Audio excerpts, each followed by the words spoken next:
Case 1, Erin Caffey, Pruitt, in the early hours of Saturday, the 1st of March 2008. In the small East Texas community of Alba, 4 members of a devout Christian family were attacked inside their own home.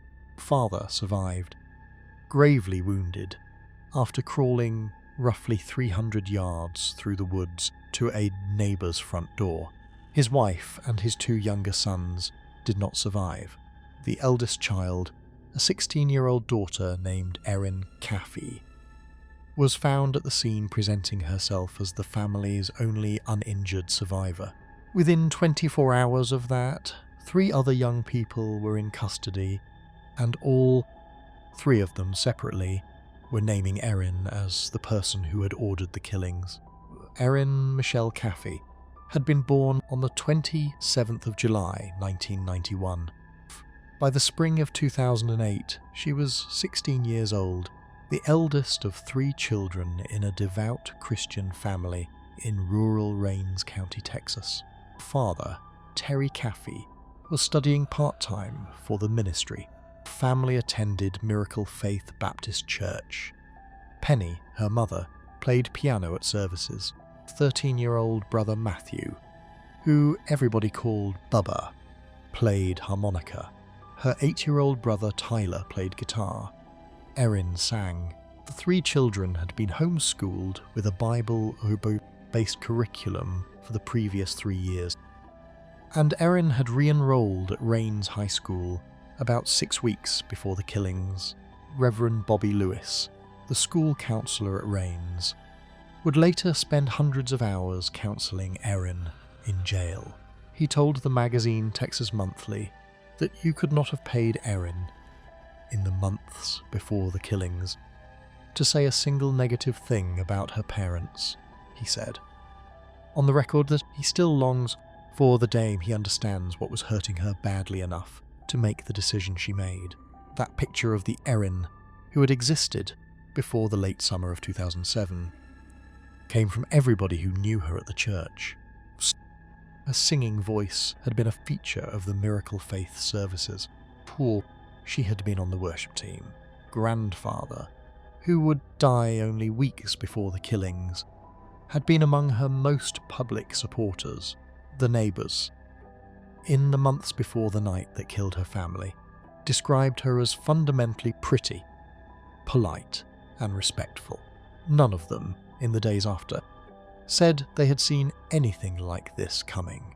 By the late summer of 2007, Erin had taken a part-time job at the local Sonic Drive-In.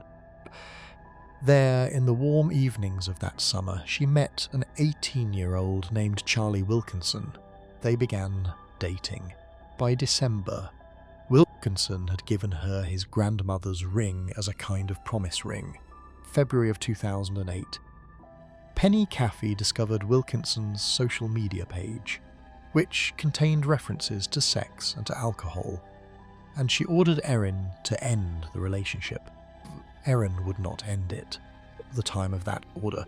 In February of 2008, Erin started telling other students at Rains High School that she wanted her parents killed. Friends, at first, did not take her seriously. When her grandfather died, a short time later, Penny noticed Wilkinson's ring on Erin's finger at the church function and ordered her to give it back. Erin still would not end it. In the early hours of the 1st of March, 2008, Wilkinson, then 18, and a friend of his named Charles Allen Wade, 20, drove out to the Caffey property in Alba. Erin waited in a car down the road with Wade's 19-year-old girlfriend, Bobby Gale Johnson. According to the statements that Wilkinson and Wade would give to investigators within 24 hours, the plan had been Erin's. Wilkinson had pleaded with her, more than once, simply to run away with him. She had refused. Per police interview audio, later featured on the television series, killer couples Wilkinson can be heard telling investigators, in his own voice, that Erin had wanted her mother and her father killed. He says it directly. He had wanted to run. She had wanted them dead. The plan, by the accounts that the 3 other young people involved would give to investigators within 24 hours, had been settled across the days before. Erin had given Wilkinson a description of the layout of the house. She had told him where everybody slept. She had agreed to be in the car down the road. She had agreed, on the night, not to come into the house. Whatever happened inside was going to happen without her seeing it. Wilkinson and Wade entered the cafe home with a small caliber handgun and a sword-style blade. They went into the master bedroom. Penny Caffey did not survive. Terry Caffey was struck multiple times by the gunfire, but somehow was still conscious when the 2 young men left the bedroom. Upstairs, the 2 younger Caffey children were in their own bedrooms. What happened to them? Upstairs is the part of this case that is not going to be described in detail. The 13-year-old did not survive. The 8-year-old did not survive. Before leaving, Wilkinson and Wade set the house on fire with cigarette lighters. Terry Caffey, the father, had been struck 5 times by the pistol fire. Wounds spanned across his head, his back, and his upper shoulders. According to the count given by Rains County Sheriff David Traylor to reporters in the days that followed, he should not have been alive. He was, by every medical metric, supposed to be dead. He was not. He crawled out of the bedroom window. He crawled across the property. He crawled. By the count Sheriff Traylor would later give to the Associated Press, roughly 300 yards through the East Texas woods, in the dark with bullets still inside his body, to the home of his neighbour Tommy Gaston. Gaston called 911 just before 5 in the morning. First officer to arrive on the scene was Deputy Charles Dickerson. The fire crews arrived to find the Caffey home fully engulfed. Inside that car parked down the road, Erin Caffey watched the smoke and the lights. When she was found, she presented herself as a kidnap victim. She broke down in tears at the hospital. She assured her grandparents she had nothing to do with the slaughter of her own family. Within 24 hours of that statement, all 3 of her accomplices were in custody. Within 24 hours of that, they were talking. The case broke the way it broke because Terry Caffey survived. From his hospital bed, with bullets still in his body, he named Charlie Wilkinson by name as the gunman who had walked into his bedroom. Texas Rangers and Rains County deputies working from that identification arrested Wilkinson within hours. Wade and Johnson followed shortly after. All 3 of them, in their own police statements, gave the same account of the same person. Person was Erin. Erin had wanted it. Erin had insisted on it. Senior at Rains High School, who knew her, told Texas Monthly that Erin had had Wilkinson around her finger, that she could get him to do whatever she wanted, that whatever she asked for, she got. Chief Deputy Fisher, who conducted the second hospital interview with Terry, gave him the news in person, told him, with as much restraint as a chief deputy can use in that situation, that his daughter's involvement was great. Terry Caffey, in interviews he has given in the years since, has said that he made the decision in his hospital bed that night to forgive his daughter. He has said that decision was not for him a feeling. It was a discipline. He has said the feeling came later, slowly, and that the feeling has not been complete. The case was prosecuted in Hopkins County after a change of venue from Rains County as of county for impartiality in the 8th Judicial District of Texas before Judge Robert Newsom. All 4 of the young people involved were charged with 3 counts of capital murder. Bonds were set at $1.5 million each. District Attorney's Office had initially sought the death penalty against Wilkinson and Wade. Terry Caffey, the survivor, who had crawled 300 yards in the dark with bullets in his back, asked the district attorney to take the death penalty off the table. He cited his Christian faith.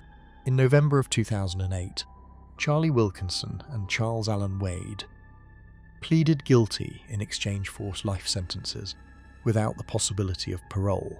Bobby Gale Johnson pleaded guilty and was sentenced to 40 years. Erin Caffey was tried as an adult. On the 2nd of January 2009, she accepted a plea agreement. Defense attorney William McDowell told CBS News afterward that he thought the sentence was a just one, and that everybody involved was pleased with it. The sentence imposed on Erin Caffey that day was 2 consecutive life sentences, plus an additional 25 years. Parole eligibility comes after 40 years served. Her earliest possible release falls at around age 59. She is in the custody of the Texas Department of Criminal Justice. Father, Terry Caffey, the man who crawled across the woods on the night Erin had organized, has continued to visit her in prison in the years since the conviction. He has remarried to a woman named Karen. He has had 1 biological child and adopted 3 more since. He has spoken at hundreds of schools and churches across Texas and beyond. In 2009, with the co-author James H. Pence, he published a memoir called Terror by Night about the night he survived, and the daughter who had organised it, journalist Skip Hollandsworth, who wrote the long-form Texas monthly account of the case under the title Flesh and Blood, captured the strangeness of the whole arrangement in a single sentence somewhere in the middle of his piece. There is a daughter in a Texas prison. There is a father in a Texas pulpit. The work each of them is now doing in their respective rooms is, in some sense, that nobody around them has quite figured out the same work. Erin Caffey, in every interview she has given since the killings, and in every conversation she has had with the people who counselled her in jail, has continued to deny that she planned them. In 2016, she sat for an interview with Piers Morgan for the television series Killer Women. She denied it again on camera. The conviction stands. The plea was hers. The accounts of Wilkinson, Wade and Johnson all match each other and all name her. What did not match, then or since, was Erin's own account of what she had done. Caffey case is about a 16-year-old who did not pull the trigger herself, but who, by the unanimous account of every other person in the car that night, had ordered the killings. Crass. The next case is about a daughter who did not subcontract the killing entirely, 12 years old. She lived in a small Canadian city on the Alberta prairie. Parents had grounded her from seeing the 23-year-old man she had met at a shopping mall, and rather than wait out the punishment, she and that 23-year-old man went into her family home with knives. Case 2, Jasmine Richardson, Ostbund. On the night of Saturday, the 22nd of April 2006, in the southern Alberta city of Medicine Hat, a 12-year-old girl and the 23-year-old man she had been forbidden from seeing entered her family home with knives. They killed her father, her mother, and her 8-year-old brother. 2 hours after the killings, the 12-year-old was seen at a restaurant with her boyfriend kissing him and laughing about it. By the following afternoon, the bodies had been found. The 12-year-old was missing, and the city of Medicine Hat believed a child had been abducted.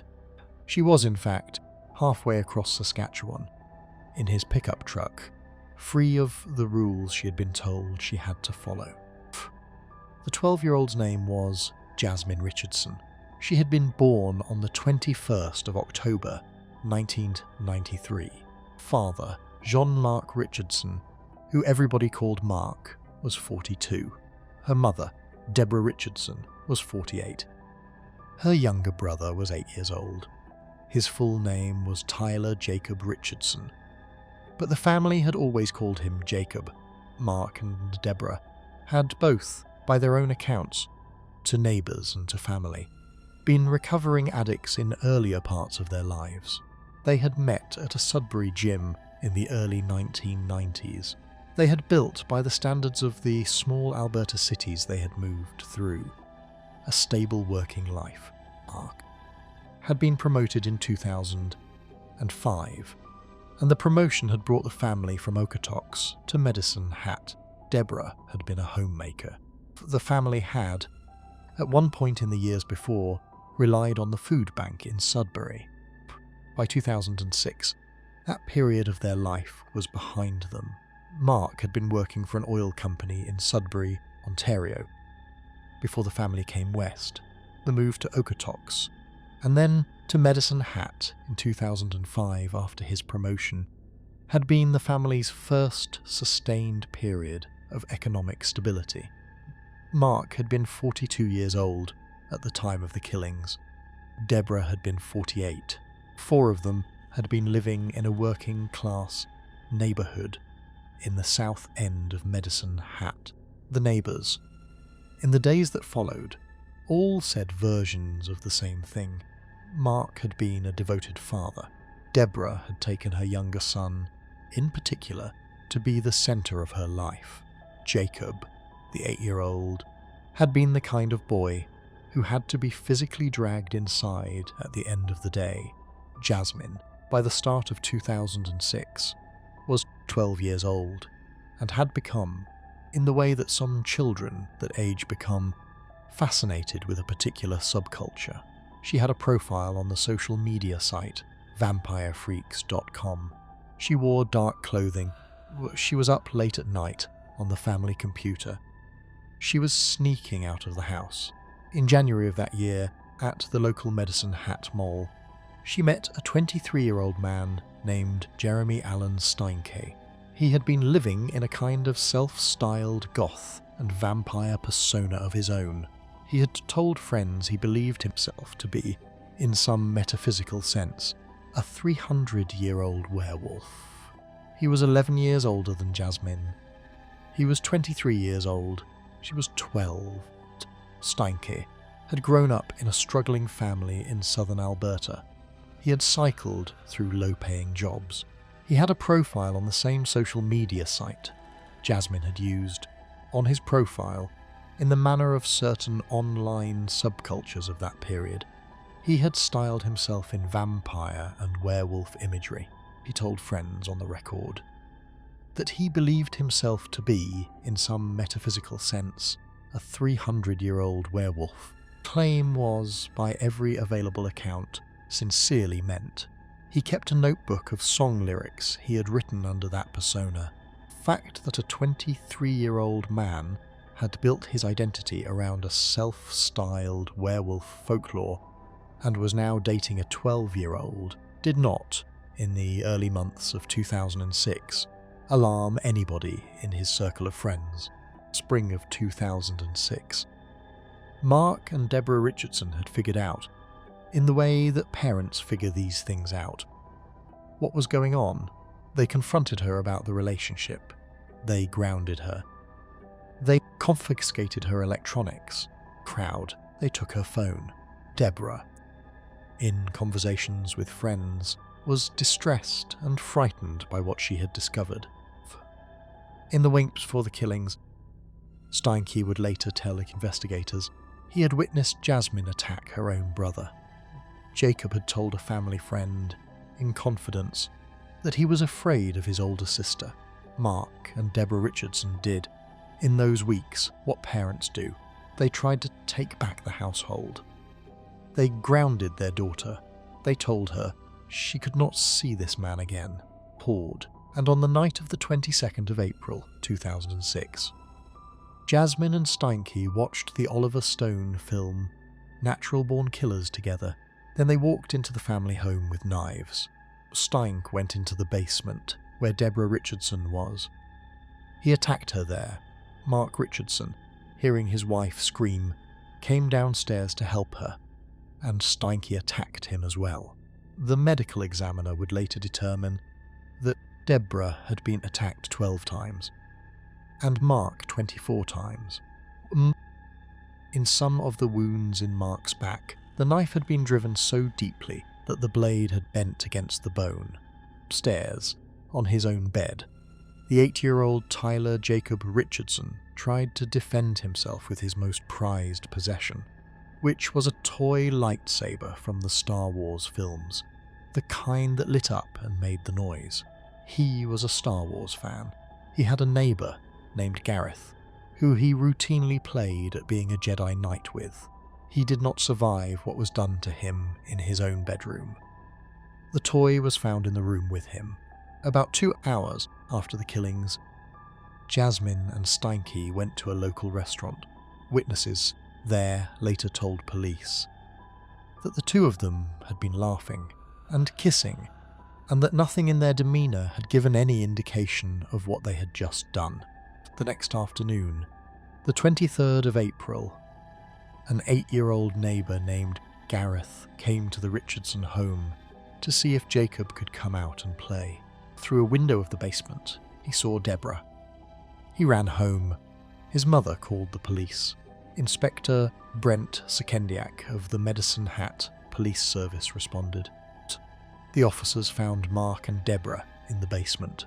They found Tyler Jacob upstairs on his own bed, with the toy lightsaber still in his hand and his blood-spattered toys around him. Jasmine was missing. The initial fear that afternoon was that she had also been the victim of an abduction. Child abduction alert went out across Western Canada.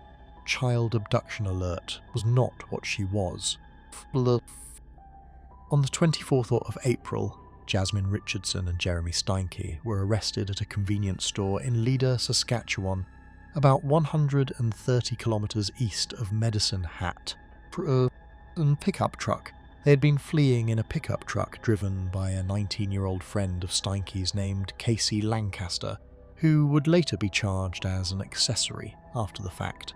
Inside Jasmine's school locker, after the arrest, a stick figure drawing was found that depicted her family being killed. Jasmine was tried in youth court under the Canadian Youth Criminal Justice Act for 3 counts of first-degree murder. The trial proceeded in 2007. On the 9th of July 2007, at age 13, she was convicted of all 3. Her own testimony during the trial described, in cool tones, the killing of her brother, Frost. She told the court, when asked why, that she had loved Steinke so much that she thought it would bring them closer together.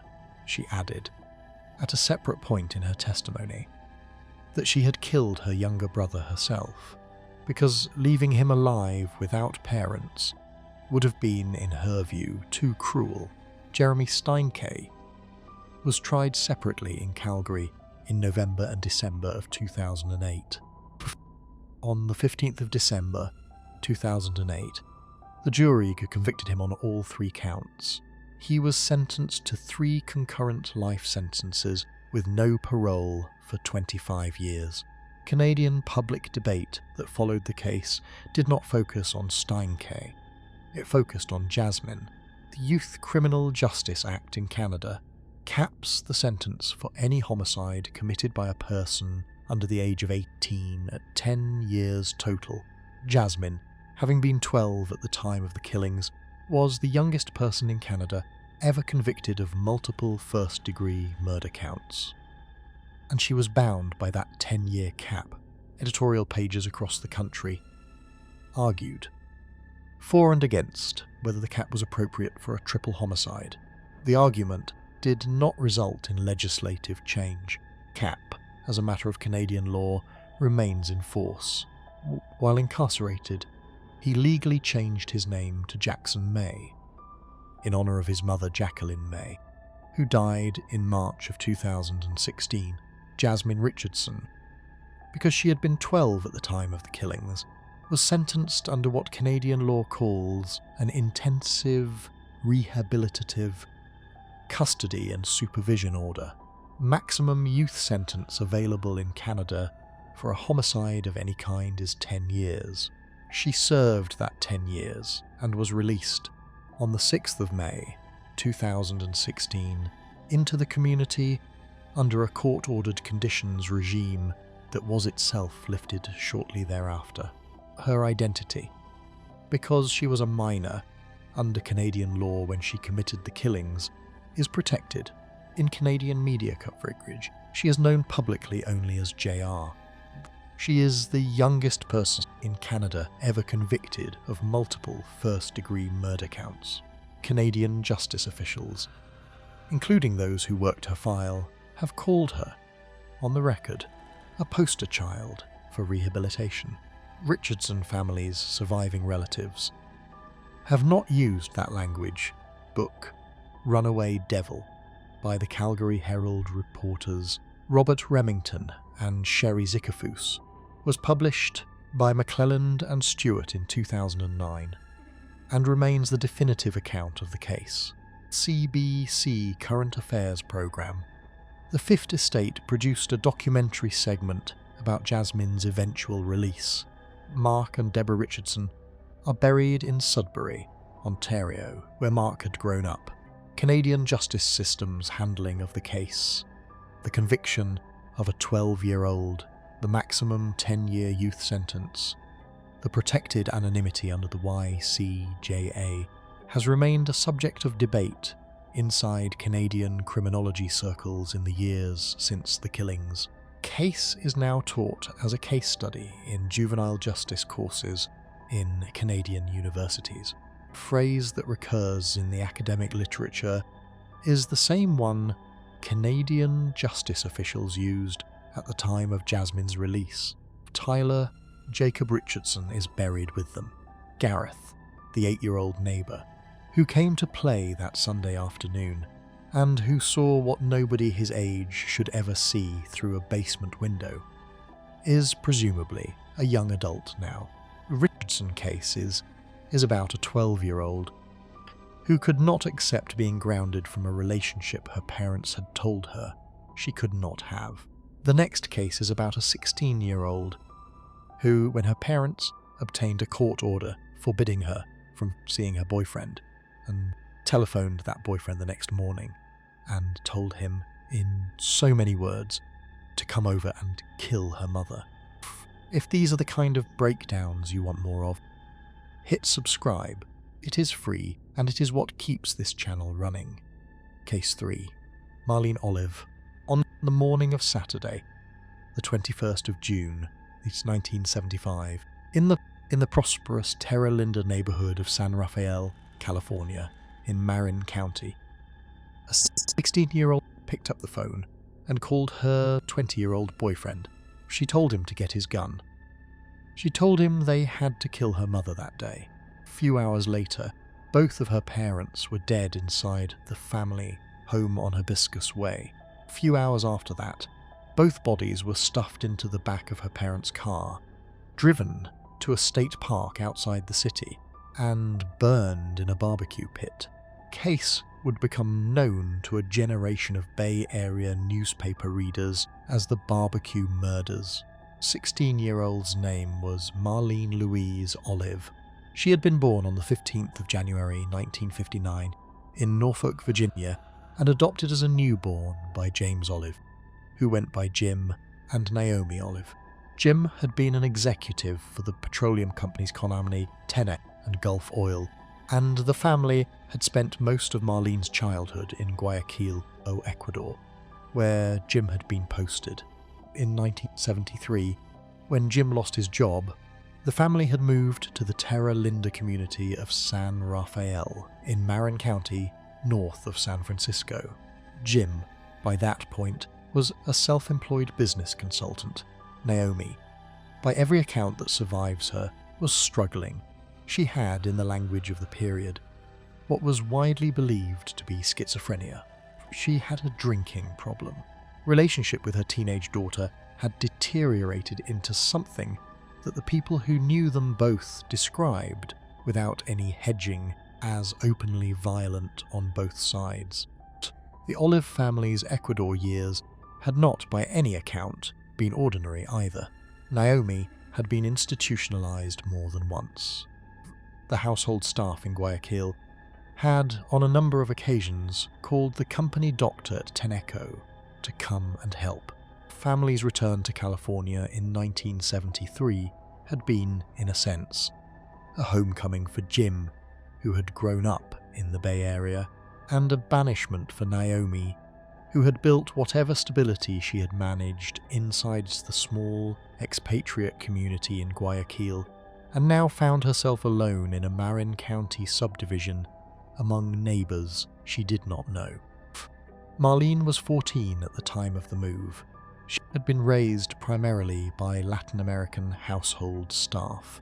By 1975, Marlene was 16 years old, an honour roll student earlier in life, and was now using a variety of recreational drugs, was shoplifting on a scale that would later be quantified in court at around $6,000 in stolen merchandise across a year-long spree, and was deeply involved with a 20-year-old neighbourhood drug dealer named Chuck Riley. She had run away from home more than once. She had previously, by her own later admission, tried to poison her mother, lacing her food with prescription drugs. Naomi had spat it out as bitter. Marlene had asked previous boyfriends to help her kill her mother, and the previous boyfriends had not taken her seriously. Marlene's relationship with Chuck Riley, in the months leading up to the killings, became the centre of her life. She cultivated, around Riley, what people who knew them later described as a kind of dominatrix mystique. She claimed, in conversations with him, magical powers of control over him.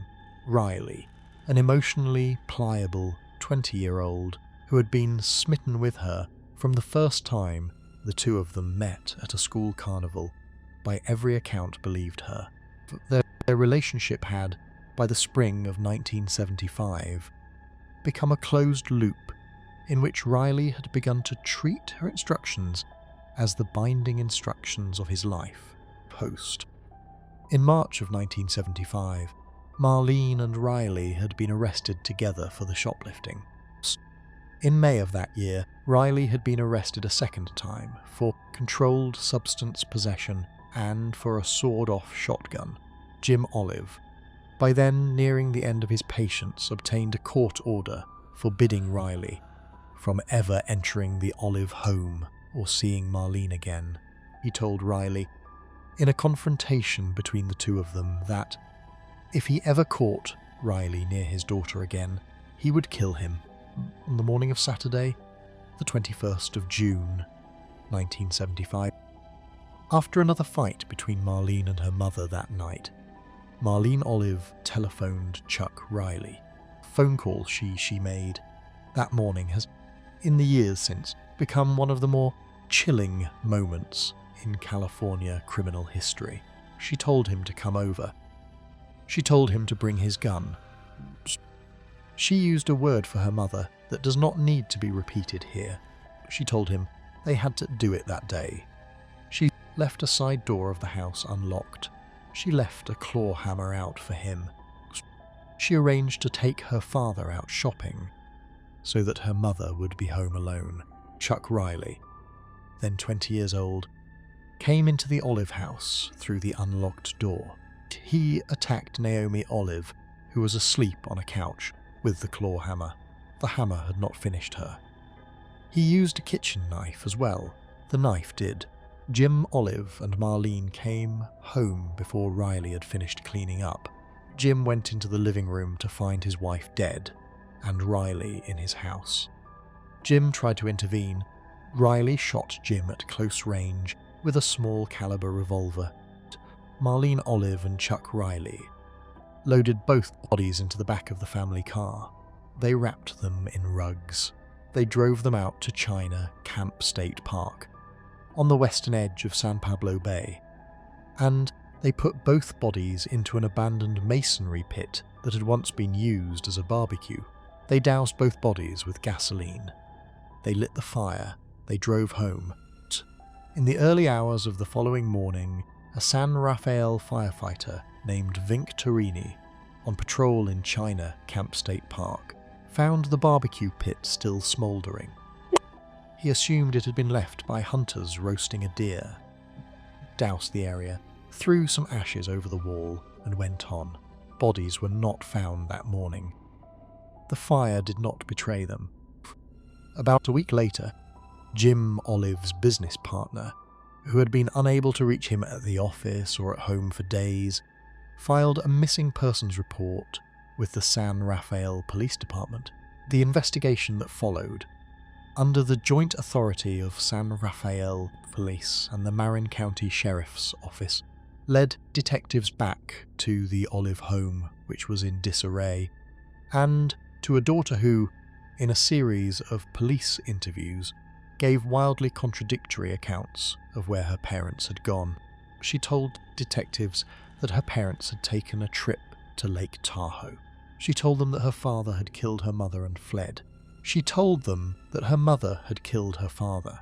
She told them that the Hells Angels had taken them. The interviews led detectives back to the barbecue pit.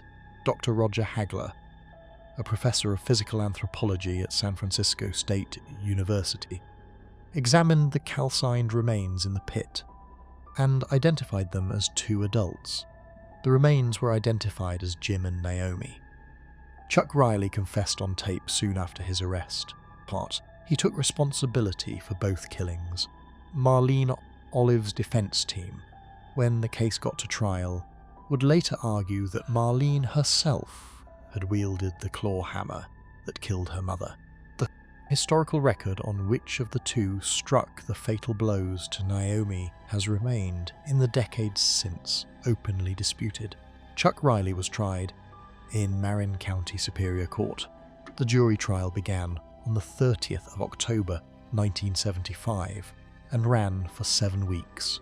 The lead prosecutor was Marin County Deputy District Attorney Josh Thomas. Riley was convicted on 2 counts of first-degree murder. On the 26th of January 1976, he was sentenced to death. Within months, California's death penalty was struck down. Riley's sentence was commuted to life, with the possibility of parole. He served just under 40 years, to 12 parole denials, after a California First District Court of Appeal ruling in May of 2014 that found the parole board's 2012 denial legally flawed. Chuck Riley was paroled in December of 2015. Riley had served his sentence first at San Quentin on death row, before California's death penalty was struck down. He had been moved to the men's correctional facility at San Luis Obispo. He had earned a college degree during his incarceration. He had been active in the prison's Jewish community. He had, by the time of his release in his early 60s, become a man who bore little visible relation to the 20-year-old who had walked into Naomi Olive's living room with a claw hammer on a Saturday morning in June of 1975. Marlene Olive, the 16-year-old daughter who had made the phone call that morning, was handled in juvenile court. Attorney Terrence Hallinan, who was the son of the radical California lawyer Vincent Hallinan, successfully argued for juvenile jurisdiction. She was committed to the California Youth Authority's Ventura School. She was held there for between 3 and 6 years, the maximum the juvenile system could give her. She was released at the age of 21 in 1979 or 1980. She subsequently picked up adult convictions across the next 2.5 decades. In 1986, for counterfeiting and forgery, she was sentenced to 5 years. In 1992, in Los Angeles, she was convicted of false financial statements. In 2003, in Bakersfield, she received a 9-year prison term for drug paraphernalia, counterfeit checks, and stolen property. Marin Independent Journal and the San Francisco Chronicle, in their coverage of the case in 1975 and the years that followed, coined the name that has stuck, barbecue murders. Journalist Richard M. Levine published a best-selling book about the case called Bade Blood. With Random House in 1982, the artist Marlene McCarty incorporated the Olive case into her Murder Girls drawing series across the 1990s and the early 2000s. 2003-piece Marlene Olive 3-5. 3 Hibiscus Way is in the permanent collection of the Museum of Modern Art in New York. Levine's book, which Random House published in 1982 and which became a New York Times bestseller, remains the most thorough account of the case. Levine had spent years in Marin County interviewing the principals. He had concluded, like the artist Marlene McCarty would later, that the historical question of which of the two of them, Marlene or Riley, had actually held the claw hammer that killed Naomi was, in some sense, the wrong question to be asking about the Olive killings. The right question was who had made the phone call. The right question was who had wanted it. The Olive case is about a 16-year-old whose parents had obtained a court order to keep her boyfriend out of her life, and who, rather than accept that order, ordered her boyfriend to kill her mother on a Saturday morning in June. The next case on this list does not fit the pattern of the cases around it. The motive established by the court that adjudicated it had nothing to do with money or a forbidden romance, and the case has, in the years since the conviction, become one of the more honestly difficult homicides on any list like this one. Case 4. Andrea Balker. On the night of Halloween, the 31st of October 2016, in the small central Maine town of Winthrop, a 17-year-old killed her own mother and father inside the family home on Pine Knoll Road. Within 45 minutes of the killings, she had picked up the phone herself and called 911. She told the dispatcher she had snapped. She surrendered to police when they arrived. Case does not might fit the template of the cases around it. Motive that the Kennebec County Superior Court eventually found in the bind-over ruling that sent her to be tried as an adult was not money or a forbidden boyfriend. It was something else entirely. The 17-year-old's name was Andrea Balser. She had been born in December of 1998, which made her about 6 weeks shy of her 18th birthday on the night of the killings. She had been raised in Winthrop, Maine, in the family home on Pine Knoll Road, by her parents Antonio and Alice. She had an older brother, Christopher, who also lived in the home. 4 of them, plus the family Chihuahua, had returned earlier that same day from a visit to Maine Maritime Academy, the 4-year nautical college on the Maine coast, where Andrea had been hoping to study. The visit, by Christopher's later account, had gone well. Andrea had been a senior in high school. She had been a strong enough student to be a realistic candidate for Maine Maritime. Family had spent the day on the campus. They had toured the dorms. They had had lunch on the coast. They had driven back across the state to Winthrop in the evening. They had had dinner. Andrea had retreated to her bedroom. The killings would begin within hours of that ordinary day ending. Christopher Balser, in his statements to investigators and in his public statements since, has described the family in the period before the killings as a basically functional one. Perfect. Functional. Andrea Balker was, by her own later statement to police, and by the testimony Maine's chief forensic psychiatrist, Dr. Deborah Bader, gave at her sentencing hearing, a transgender female. She had not yet, on the night of the killings, told her parents that she identified as a woman. But she had been struggling internally with the question for years, and she had become convinced, by her own account, that her parents would not accept her if she did. Dr. Bader, on the stand, quoted her as having said that she could not be as flamboyant as she had wanted to be, that she could not dress the way she had wanted to dress, and that she had begun to think the only way out was to be someone else, a woman. Dr. Bader testified that Andrea had felt, in the months before the killings, increasingly trapped between the person she was being asked to be at home and the person she had been figuring out in private. That she might actually be Antonio Balcer. The father was a former Coast Guardsman who had become a chaplain to several regional motorcycle clubs. The household, in Andrea's description of it to Dr. Bader, was traditionally masculine. She had been raised as the family's younger son. She had not had, in her own mind, a path she could see for sharing what she was working out with the two people, on whose acceptance her continued life in the family home depended. In a separate jailhouse interview Andrea gave in 2018, she alleged years of sexual abuse by her mother and physical and mental abuse by her father. Her older brother Christopher, in public statements to the press, would reject those allegations.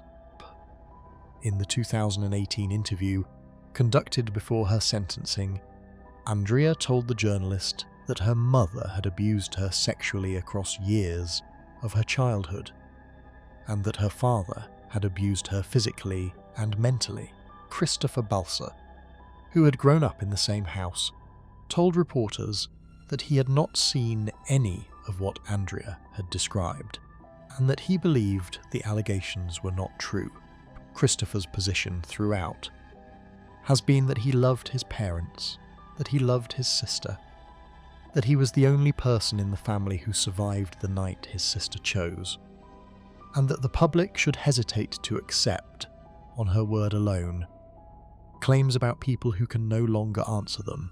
Justice Daniel Billings, at sentencing, considered the allegations as part of the mitigation argument, but did not adopt them as findings of fact. Andrea's mother was Alice Balcer. Everybody called her Ali. She was 47. She had served with the United States Coast Guard. She worked at the Winthrop Veterinary Hospital and at the Kennebec Valley Humane Society. Andrea's father was Antonio Balcer. Everybody called him Tony. He was also 47. Fost. He had retired from the United States Coast Guard. He served as a chaplain for several regional motorcycle clubs in central Maine. His nickname in the motorcycle community was Rev. In the early hours of Halloween morning, at around 1 in the morning, Andrea was upset. Alice came to her room to comfort her. She hugged her, according to the autopsy testimony by Deputy Chief Medical Examiner Dr. Claire Bryce. In the middle of that hug, Andrea drew a hunting knife and attacked her mother. Alice did not survive the wounds inflicted on her in her own daughter's bedroom. Antonio, hearing his wife scream, came running to help, attacked in the kitchen, where he had been trying to reach the family's handgun. He did not survive either. The family chihuahua, a small dog named Lily, was killed as well. Andrea would later tell police she had killed the dog because it had been barking, and that she had not planned to harm any of the animals in the house. Christopher Balcer, the older brother who had been downstairs, came up to find what had happened. He begged Andrea to let him leave. She let him leave. He fled to a neighbour's house. At around 1:45 in the morning, on Halloween 2016, Andrea Balcer picked up the phone and called 911. She told the dispatcher she had killed her parents. She told the dispatcher she had snapped. Maine State Police Detective Abbott, who took the case, would later testify that Andrea told her she could remember most of what she had done, but that she could not remember why she had done it. The 911 recording from that night, played later for the sentencing court, was about 3 minutes long. Andrea told the dispatcher, in a steady voice, what had happened. She told the dispatcher where to find the bodies. She told the dispatcher where to find her brother. She told the dispatcher she would surrender. When the Winthrop police officers arrived at the house, she opened the front door for them. She put her hands behind her head. She did not resist. She would, in subsequent statements and in the psychological evaluations conducted in the months that followed, give a fuller account of the night, of what she remembered, and of what she could not.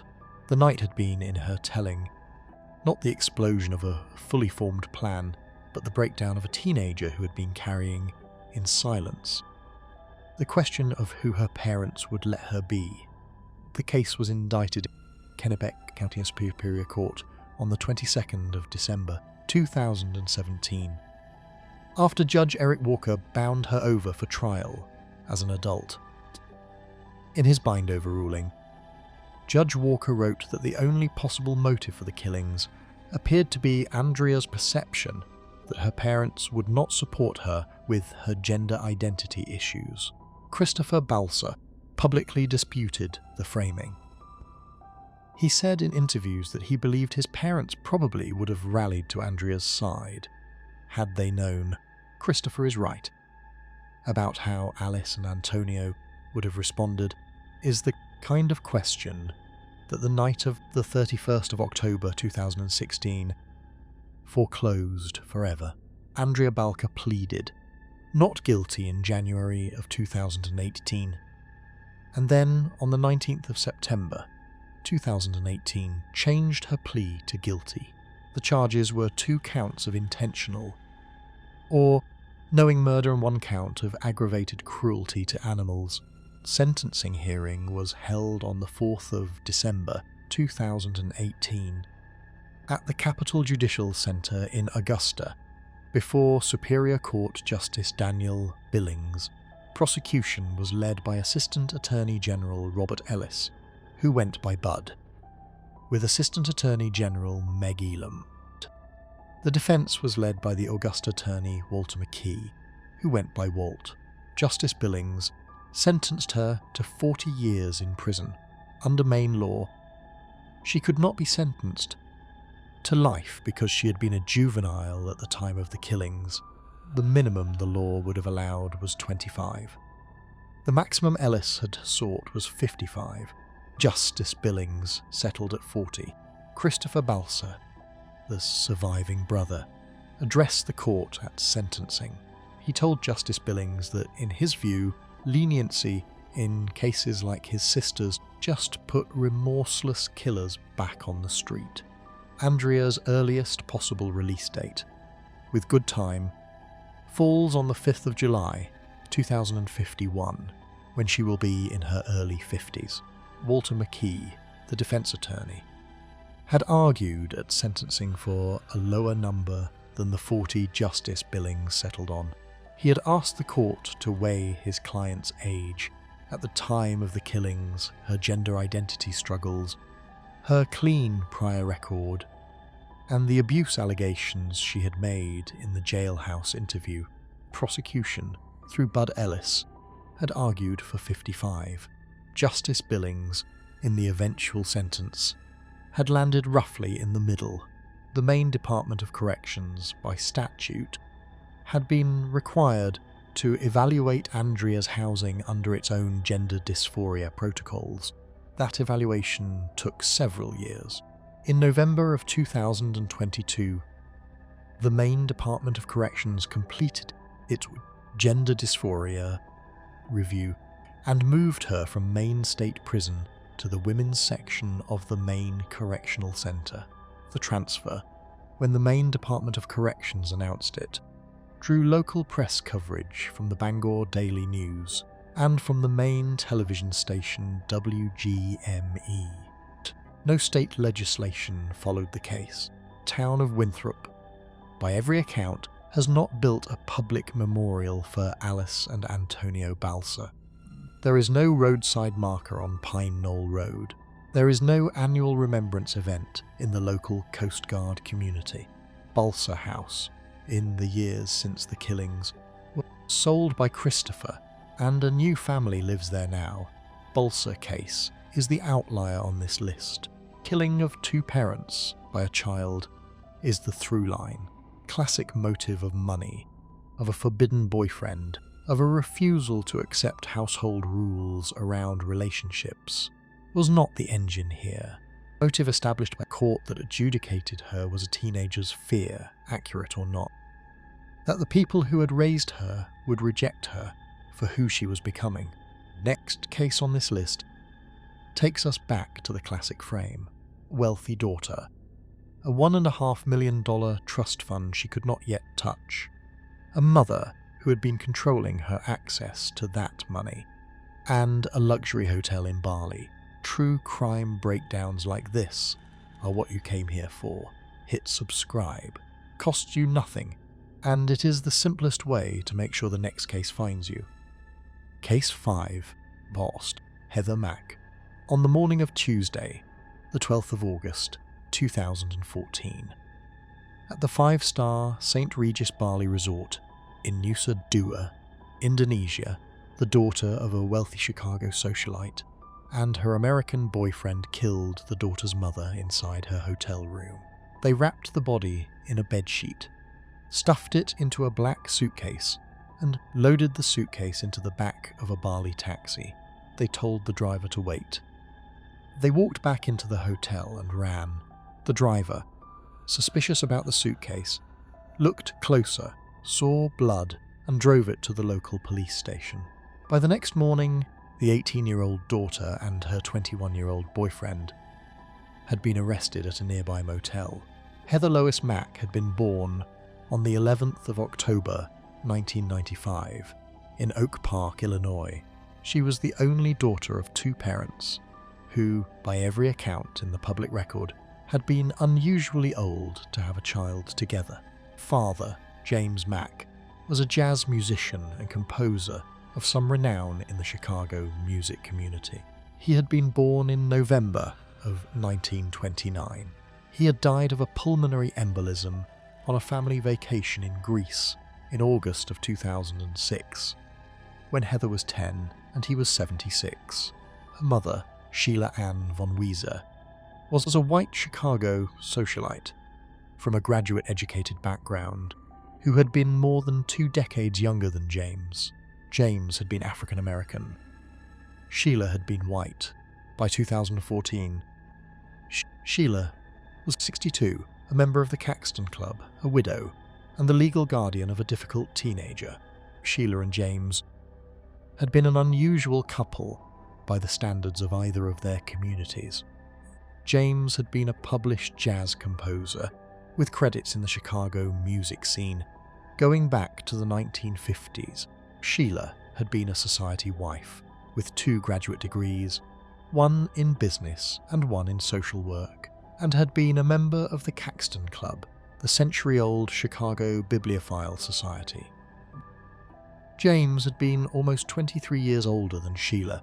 He had been, for most of Heather's childhood, a quiet, gentle, ill man.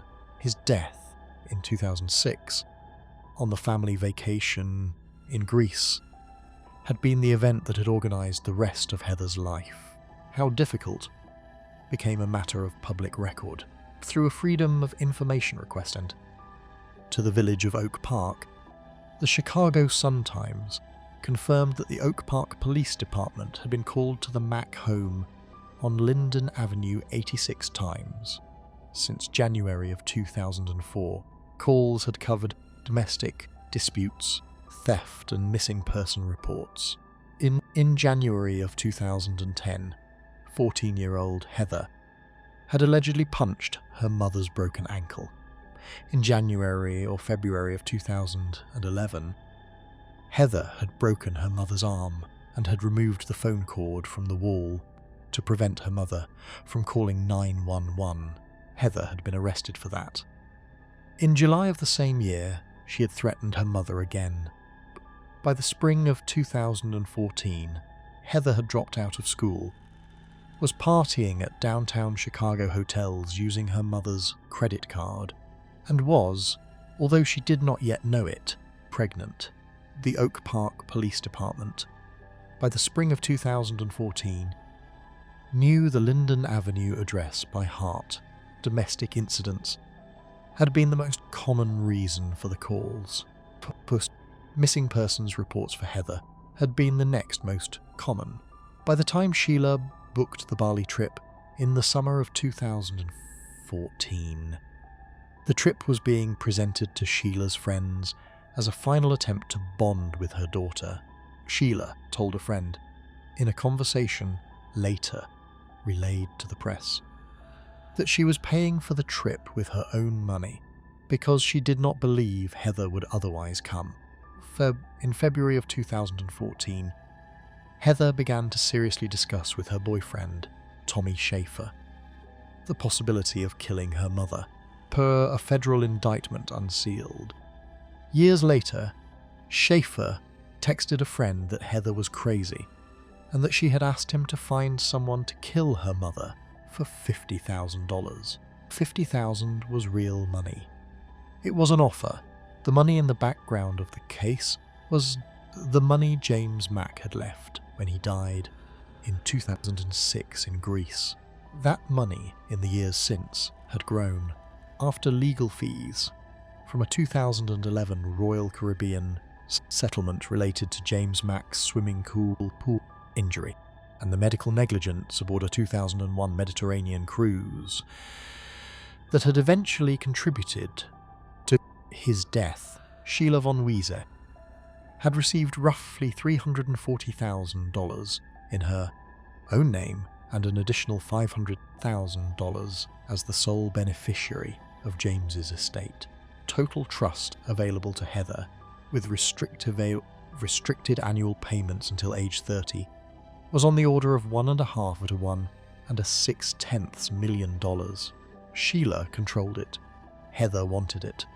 That, federal prosecutors would later state in their indictment, was the engine of what happened at the St. Regis. Heather and Sheila flew first class to Bali in early August of 2014. They checked into the St. Regis Bali resort in the Nusa Dua district. Heather, using her mother's credit card without authorization, secretly booked Tommy Schaefer a $12,000 business class ticket to come and join them. He arrived. On the 7th of August, hotel CCTV captured Sheila arguing with Schaefer in the lobby. On the morning of the 12th of August 2014, Heather and Schaefer exchanged tense text messages across roughly 40 minutes. They used the phrase saying hi as a code for the killing they had planned.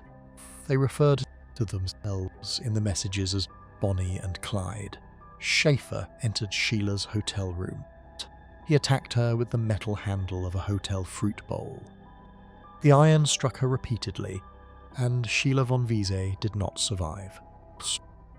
The autopsy would later identify the cause of death as asphyxiation arising from the broken bones in her face and her neck. Schaefer and Heather wrapped the body in a hotel bedsheet, taped it shut, forced it into a large black suitcase, and wheeled the suitcase out of the St. Regis Bali resort. They put the suitcase in the trunk of a taxi at the front of the hotel. They told the driver to wait. They climbed a wall behind the hotel. They went on foot to a nearby budget motel. They checked in there on Sheila's credit card. By the time they were checking in, the taxi driver, back at the St. Regis, had noticed blood on the suitcase and had driven it directly to the local police station. Police of Bali found the body in the trunk on the afternoon of the 12th of August. CCTV footage from the St. Regis had captured Schaefer walking into Sheila's room with a piece of iron under his shirt, and Heather wheeling a luggage cart toward her mother's door. Police arrested Heather and Schaefer the following day. On the 13th of August 2014, at the nearby motel, Heather Mack and Tommy Schaefer was charged in Denpasar District Court in Bali with premeditated murder, a charge that under Indonesian law carried a potential punishment of death by firing squad. Tommy Schaefer was convicted in April of 2015 and sentenced to 18 years. Heather, on the 21st of April 2015, was convicted as an accessory and sentenced to 10 years. The Indonesian judges said openly, in delivering her sentence, that they were being lenient because she had given birth to a daughter, Estelle Schaefer, who everybody called Stella, on the 17th of March 2015, in a Bali maternity ward, federal plea. Heather later did not include her admitting that she had personally restrained her mother during the killing.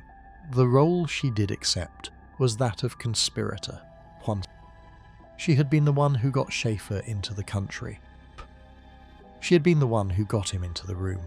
Robert Bibbs, Schaefer's cousin in Chicago, had advised the pair by phone and by text in the days before the killing. He had told them when to do it. He had told them how to do it. Federal case against him, when it came together at the United States Attorney's Office for the Northern District of Illinois, identified him as the third leg of the conspiracy. He pleaded guilty in December of 2016 to conspiracy to commit foreign murder and was sentenced the following June. Heather Mack served her Indonesian sentence and on her return to the United States was charged federally in the Northern District of Illinois with conspiring to kill a United States national. She pleaded guilty in June of 2023. On the 17th of January 2024, she was sentenced by United States District Judge Matthew Kennelly to 26 years in federal prison. The federal sentence did not credit her for the 7 years she had served in Indonesia. Judge Kennelly described the crime, in delivering the sentence, as brutal and premeditated. Sheila's brother, Bill Weezer, told the court that if it were up to him, Heather would spend the rest of her life behind bars. Projected federal release date, per Bureau of Prisons records, falls in March of 2044. Tommy Schaefer was deported from Bali on the 24th of February 2026, was arraigned in federal court in Chicago 2 days later on the 26th, and is now awaiting a United States trial scheduled to begin on the 11th of January 2027. Schaefer's cousin, a man named Robert Bibbs, who had advised the pair by phone and text from Chicago, was sentenced in Chicago Federal Court on the 2nd of June 2017 to 9 years for his role in the conspiracy. Heather Mack's daughter, Stella, is now in the legal custody of a maternal cousin under a 2023 Cook County guardianship order. Cook County probate fight over Sheila von Vesey Mack's estate, which had been the financial engine of the killing, was resolved in 2018 in favour of Stella. Stella, born in a Bali maternity ward to a teenage mother who was at that point facing a premeditated murder charge, has spent the years since the killings being shuttled between Indonesia, the United States, and the custody of family members willing to take her on. 2023 Cook County guardianship order placed her with a maternal cousin. The estate her grandmother died over is by court order now hers. The Mack case is about a teenager who, on the cusp of an adulthood she had not yet figured out how to earn, killed the parent who controlled the money she wanted. The next case is the same storyline moved to a different continent. A different daughter, different family, a different city, and an estate the Brazilian press at the time would report on at every figure from the millions of reais of declared family wealth to the millions of euros that prosecutors would later allege. Her father had moved into Swiss bank accounts opened in her own name. Case 6, Suzanne von Richthofen, on the night of Thursday, the 31st of October 2002, in the wealthy Brooklyn neighbourhood of Sao Paulo, Brazil, the 18-year-old only daughter of a German engineer and a Brazilian psychiatrist let her boyfriend and his older brother into the family mansion through the front gate. She walked them upstairs to her parents' bedroom, switched on the hallway light to verify. Her parents were asleep and went back down to the living room. 40 minutes later, both of her parents were dead. Boyfriend and his brother had killed them with iron bars and a plastic bag. Their daughter had been sitting in the living room below them, watching television. The daughter's name was Suzanne Louise von Richthofen. She had been born on the 3rd of November, 1983, in Sao Paulo. The killings happened 3 days before her 19th birthday.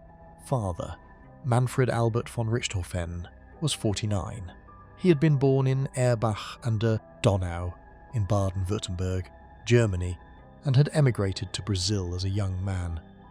He was the director of the Sao Paulo State Highway Company, called DERSA. He was the chief engineer of the Mario Covas Beltway project, then one of the largest public infrastructure projects in South America. He had claimed, through his German ancestry, a distant kinship to the First World War. Flying Ace Manfred von Richthofen, the so-called Red Baron, the Red Baron's surviving German relatives, publicly disputed the claim. Her mother, Marizia von Richthofen, born Marizia Abdallah, was a Brazilian psychiatrist of Lebanese and Italian descent, with her own private practice in Sao Paulo. She was 50. Her younger brother, Andreas Albert von Richthofen, was 15 years old on the night of the killings. Suzanne, by the autumn of 2002, was 18, was studying law at the Pontifical Catholic University of Sao Paulo, and had been, for the past 3 years, in a relationship with a young man named Daniel Kravinos. She had met him in August of 1999, at age 15, at a model aircraft fair where he had been teaching her younger brother Andreas to fly model airplanes. Daniel was 4 years older than her. Daniel had dropped out of school. Daniel had worked as a mechanic in a garage in the south zone of Sao Paulo. Daniel had also, by the early 2000s, been using recreational drugs. Manfred and Marizia von Richthofen, who had initially accepted the relationship between their teenage daughter and the older mechanic, had withdrawn their approval as they had learned more about him. In July of 2002, while Manfred and Marizia had been on vacation, Suzanne had let Daniel move into the family home in Brooklyn. When her parents had come back from the trip and discovered this, they had ordered him out. Suzanne then asked her parents to buy her a separate apartment, where she and Daniel could live together as a couple. Manfred, the engineer, had told her she could do whatever she pleased, but only if she earned her own money. Suzanne was told that the apartment was not coming. She was told to find a job and pay for the apartment herself. 3 months later, both of her parents were dead on the night of Thursday, the 31st of October 2002. Suzanne drove her younger brother Andreas to an internet cafe in Sao Paulo and dropped him off. She drove back to the family mansion in Brooklyn, in the south zone of the city. She disabled the alarm system. She disabled the security cameras. She opened the front gate. She let Daniel Kravinos and his older brother, Christian Kravinos, who was 26, into the property, and walked them through the garage and up the stairs to the second floor of the house. In the master bedroom, Manfred and Marizia von Richthofen were asleep. Suzanne switched on the hallway light. She held the light on long enough for the Kravinos brothers to confirm that her parents were both in the room, a crowd. Then she turned and walked back downstairs to the living room. She sat on a couch in the living room. She turned on the television. Daniel and Christian Kravinos attacked Manfred and Marizia in their bed with iron bars they had brought with them. Manfred did not survive the initial blows. Marizia did survive them. Daniel and Christian then used a towel and a plastic bag in combination to finish what they had begun. After both parents were dead, the Kravinhos brothers ransacked the upstairs rooms to make the scene look like the work of a burglar. They left valuables in plain sight that real burglars would not have left behind. They left cell phones in obvious places. They left a firearm. They left jewellery. After the killings, Daniel Kravinos and Suzanne drove together across the city to a Sao Paulo love hotel. Christian Kravinhos went on his own to a fast food restaurant. At around 3 in the morning, Suzanne dropped Daniel off at his home, drove back across the city, picked Andreas up from the internet cafe, and drove him home to Brooklyn when she opened the front door of the family mansion. That night, with her 15-year-old brother behind her, she made a sound of horror. She told him not to come upstairs. She told him to wait. She called the police, presented herself to the responding officers and to the investigators who arrived later as the daughter who had come home from a normal Thursday evening to find her parents murdered by a burglar. The investigators of the Sao Paulo Civil Police did not, from the start, believe the burglary story. The alarm had been disabled. The security cameras had been disabled. Valuables that a real burglar would have taken had been left in plain sight. The composure of the 18-year-old daughter and the 22-year-old boyfriend, and who had joined her at the house the next morning, Mon, was not, by any account of the officers on the scene, the composure of 2 young people who had just lost the older woman's parents to a violent intruder. Break in the case came from Christian Kravinhos. About a week after the killings, on the 8th of November 2002, Christian bought a brand new motorcycle.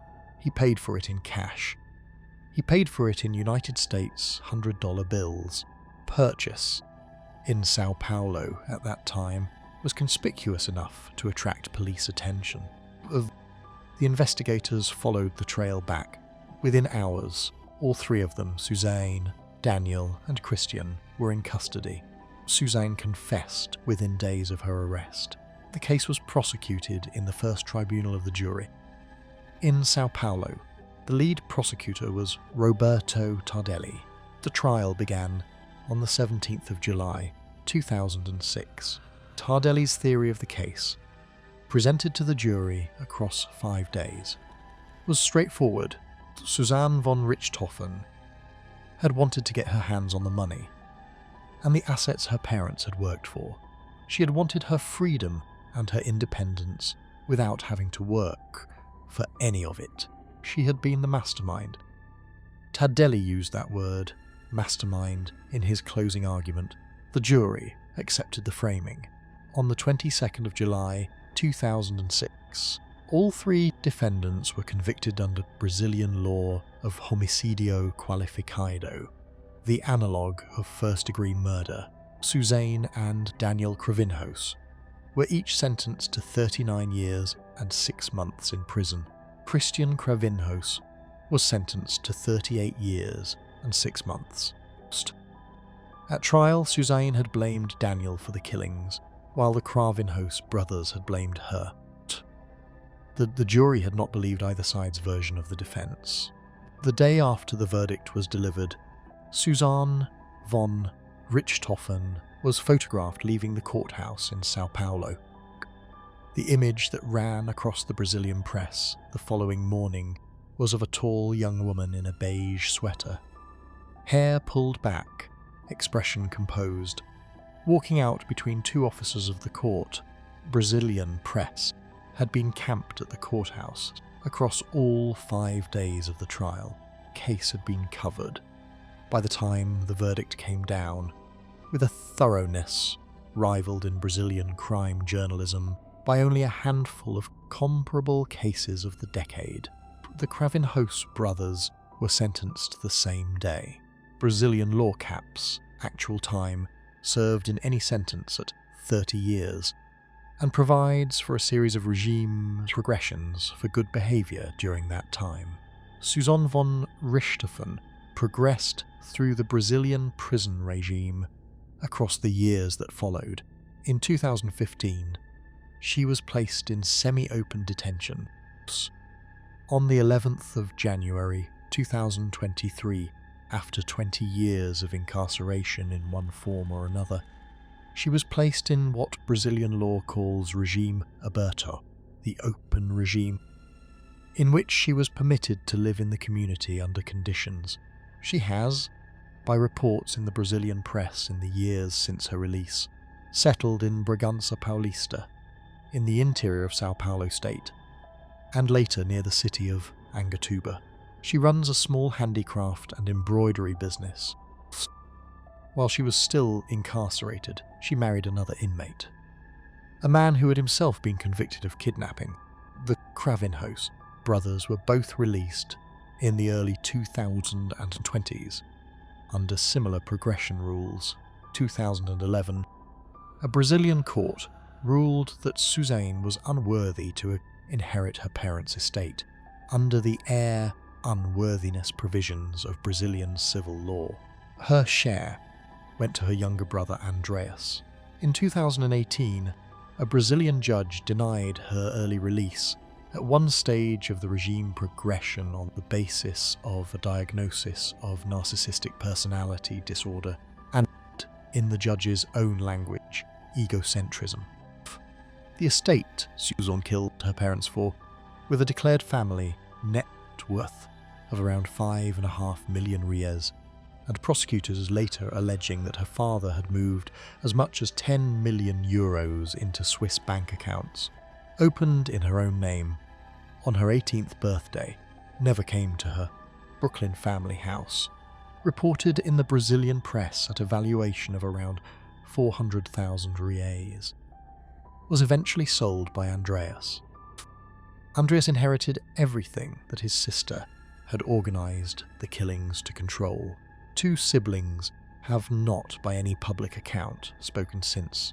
2021, Brazilian Amazon Prime released 2 feature films about the case, one called A Menina que Matou os Pais, which translates as The Girl Who Killed Her Parents, and a companion film called O Menino que Matou meus pais, which translates as The Boy Who Killed My Parents.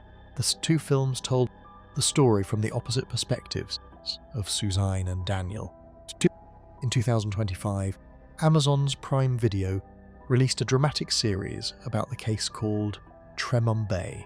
The Richthofen killings have, in the 20 years since they happened, become one of the more widely discussed homicides in Brazilian cultural memory. The case has been the subject of multiple Brazilian non-fiction books, including Ilana Cassoy's Quinto Mandamento in 2009, and Ulysses Campbell's Suzanne Assassina e Manipuladora in 2020. Richthofen case is the clearest case on this list of a daughter who killed her parents in order to take the money they had built up. The next case is the youngest, 14-year-old in a Mississippi suburb, a former honour roll student with a 30 on the ACT, who, when her mother caught her with the things her mother had not realised had been going on, walked into her parents' bedroom and got her mother's revolver from under the mattress. 4 cases left in this one. If you want them landing in your feed when they go up, hit subscribe. It is free, and it is the simplest way to keep the next investigation finding you. Case 7. Carly Gregg. On the afternoon of Tuesday, the 19th of March, 2024, in the small Mississippi town of Brandon, a 14-year-old honour roll student with a 30 on the ACT walked into her parents' bedroom.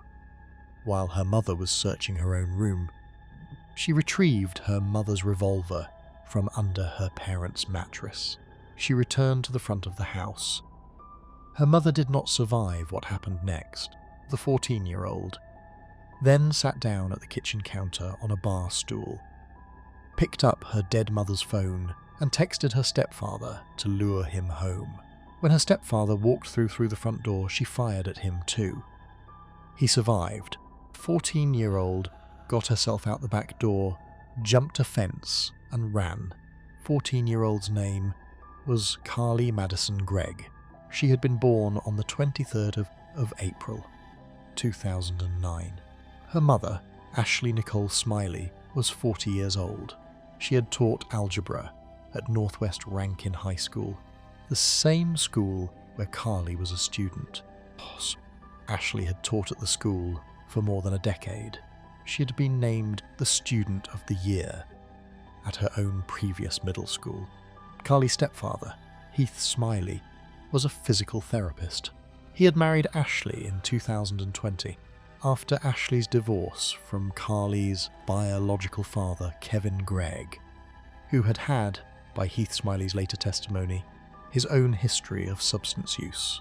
Carly Gregg was, by every measure that a school can measure, a high-functioning student.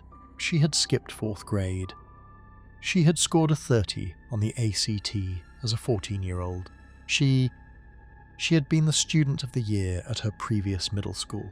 She had also, by the spring of 2024, started to deteriorate.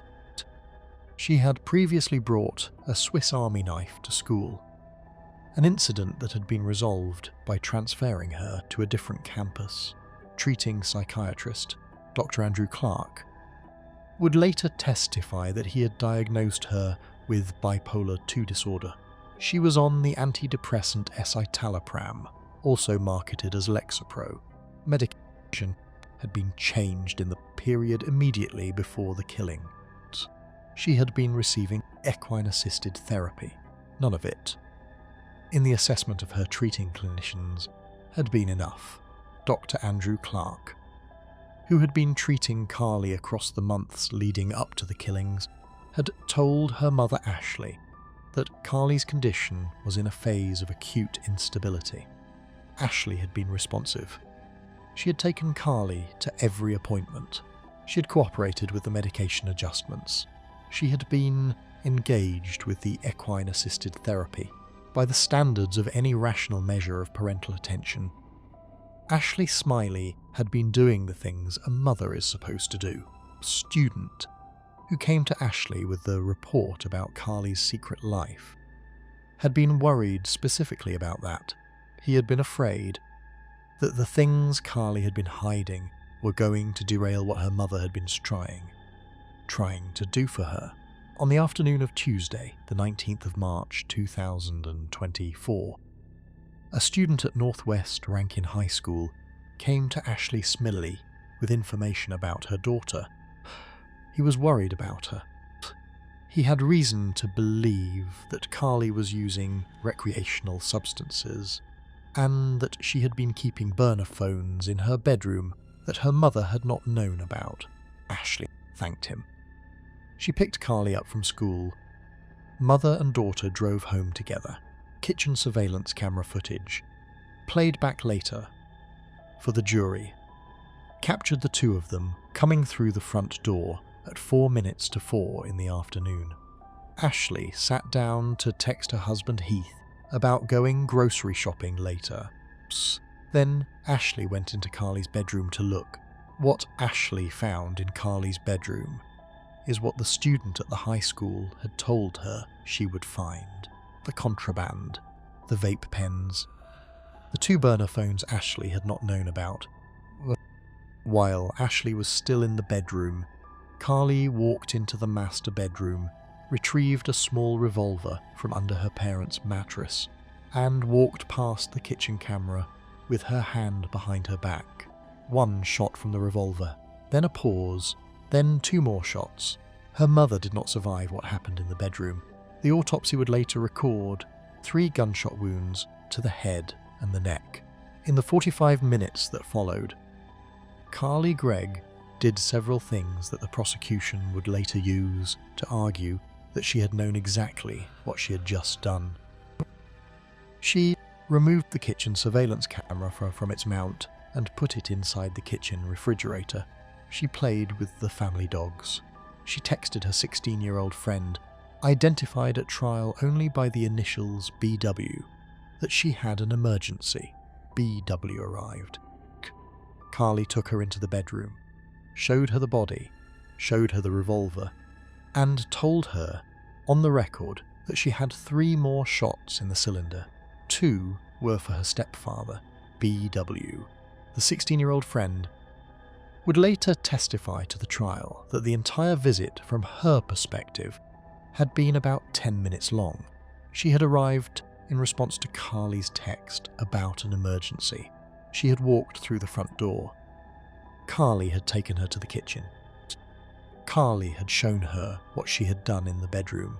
BW had not in that moment processed what was in front of her. She had asked Carly what she was going to do. Carly had told her about the plan for Heath.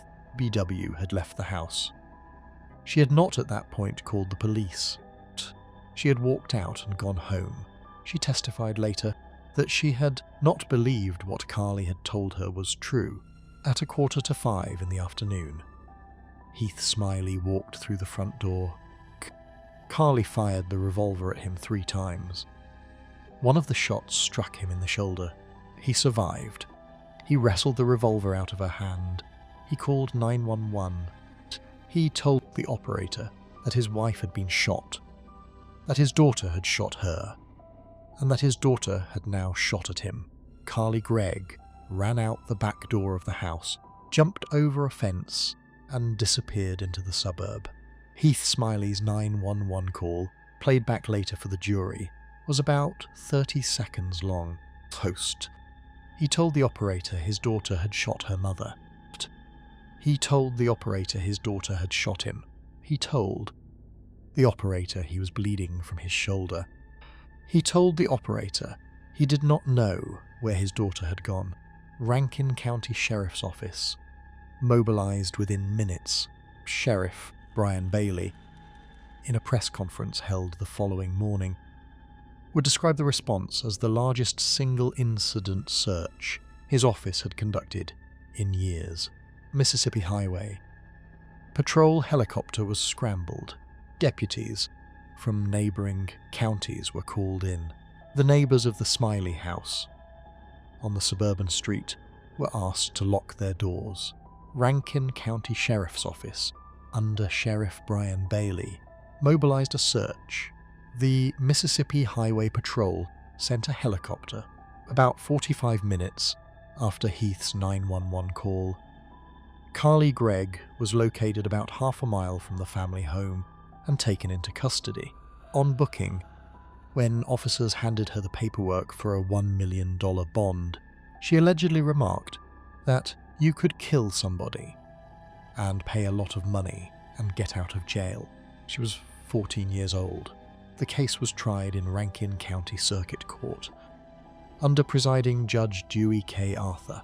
Prosecution was led by Assistant District Attorneys Catherine Newman and Michael Smith, under District Attorney Bubba Bramlett. Defense was led by Bridget Todd and Kevin Camp. Began on the 16th of September 2024 and ran for 5 days. Defense pleaded not guilty by reasons of insanity. Dr. Andrew Clark testified for the defense about the bipolar II diagnosis, about auditory hallucinations, about mood swings exacerbated by the recent antidepressant change. Prosecution's rebuttal expert, Dr. Jason Pickett, testified that in his assessment, Carly did not meet Mississippi's legal definition of insanity. The state's other expert, Rebecca Kirk, testified along the same lines. Assistant District Attorney Catherine Newman, in her closing argument, addressed the question of motive directly. The student who had reported to Ashley had been worried enough about Carly's behaviour, about the things she was hiding from her parents, that he had felt compelled to tell Ashley what was going on.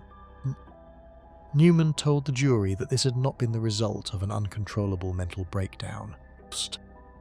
This had been a calculated decision by a 14-year-old who had been about to be punished for the secret life she had been leading, and who had chosen instead of being punished, to remove the parent who was about to do the punishing.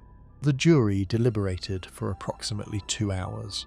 20th of September 2024, Carly Madison Gregg was convicted on all 3 counts: first-degree murder of Ashley Smiley, attempted murder of Heath Smiley, tampering with evidence for the camera in the refrigerator. She was sentenced the same day. After about another hour of jury deliberation on the sentence in question, life in prison without the possibility of parole for the murder, second life sentence for the attempted murder, 10 years for the tampering, to be served concurrently, had been offered in plea negotiations before the trial. A 40-year sentence with the other charges dropped. She had declined the plea. She cried as the guilty verdict was read out in the Rankin County Circuit Court. She had not cried during the trial itself, which had run for 5 days. She had not cried during the testimony of her stepfather, Heath Smiley.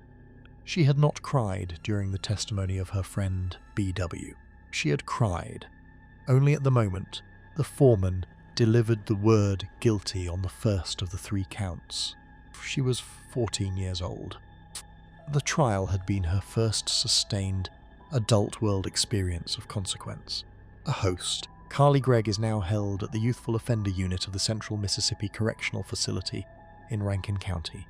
Appeals are ongoing. The Mississippi Court of Appeals denied her initial appeal. The Mississippi Supreme Court has agreed to hear a further appeal, with oral arguments scheduled for May of 2026. The appeal challenges the jury instruction on insanity, which the defense argues set an impossibly high standard by using the word totally, and the prosecution's references to Dostoevsky's Crime and Punishment during expert testimony. District Attorney Bubba Bramlett, after the verdict, told reporters that Carly Gregg was evil and that it was not easy to say. He said the truth of the matter was that sometimes evil comes in young packages. Ashley Smiley's algebra students at Northwest Rankin High School returned to school the following Monday to a classroom with their teacher's empty desk. The Gregg case is the youngest on this list, 14-year-old, who would not accept being punished for the things her mother had finally figured out she had been hiding.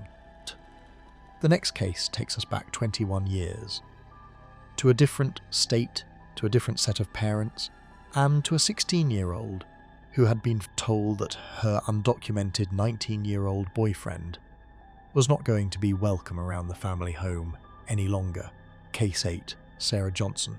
On the morning of Tuesday, the 2nd of September 2003, in the small Idaho town of Bellevue, on the outskirts of Sun Valley, a 16-year-old got out of bed at around 6:20 in the morning, walked out to the family guest house, retrieved a bolt-action hunting rifle, walked back into the main house, and killed both of her parents inside their own bedroom. She was wearing her father's pink terry cloth bathrobe over her own clothes. She was wearing one leather glove on one hand and a latex glove on the other. Motive, established at trial, was that her parents had finally drawn the line on her undocumented 19-year-old boyfriend 2 days earlier, and had grounded her for the rest of the long weekend. The 16-year-old's name was Sarah Marie Johnson. She had been born on the 24th of January 1987. Father, Alan Scott Johnson, was 46. He was a part owner of a landscaping company. Her mother, Diane Johnson, was 52. She worked at a local medical clinic. Her older brother, Matthew Johnson, was away at college at the University of Idaho. The family had been together for about 20 years. They lived in a small house on the outskirts of Bellevue in Blaine County, in the southern part of Idaho. Sarah was a student at Wood River High School in the neighboring town of Haley.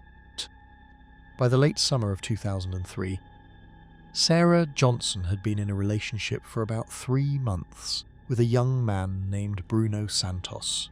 Santos was 19 years old. He was an undocumented Mexican immigrant. He had dropped out of school. Court records would later describe him as a small-time drug dealer in the area. He and Sarah had exchanged what they had called promise rings. On the Saturday of Labor Day weekend in 2003, Alan and Diane Johnson went to Santos's apartment to pick their 16-year-old daughter up. They told Santos to his face that they had had enough. They told him they were going to report him to the relationship he was having with their underage daughter. They drove Sarah home. They grounded her for the rest of the weekend. They took her car keys. Sarah's response to the grounding in the days that followed was outwardly compliant. She did not argue. She did not slam doors. She did not announce that she was going to do anything. She went to her bedroom. By the Sunday evening, Alan and Diane Johnson, by the testimony of family members called at trial, had believed the conversation about Bruno Santos had been settled. The Labor Day weekend had been spent quietly in the family home. Diane had cooked. Alan had watched football on television. Sarah had stayed in her room. The relationship her parents had thought they had ended was the relationship Sarah would, in the early hours of Tuesday morning, end her parents' lives in order to keep. On the Tuesday morning after Labor Day, the 2nd of September 2003, at around 6:20 in the morning, Sarah Johnson walked out of her bedroom in the family home. She walked out of the main house.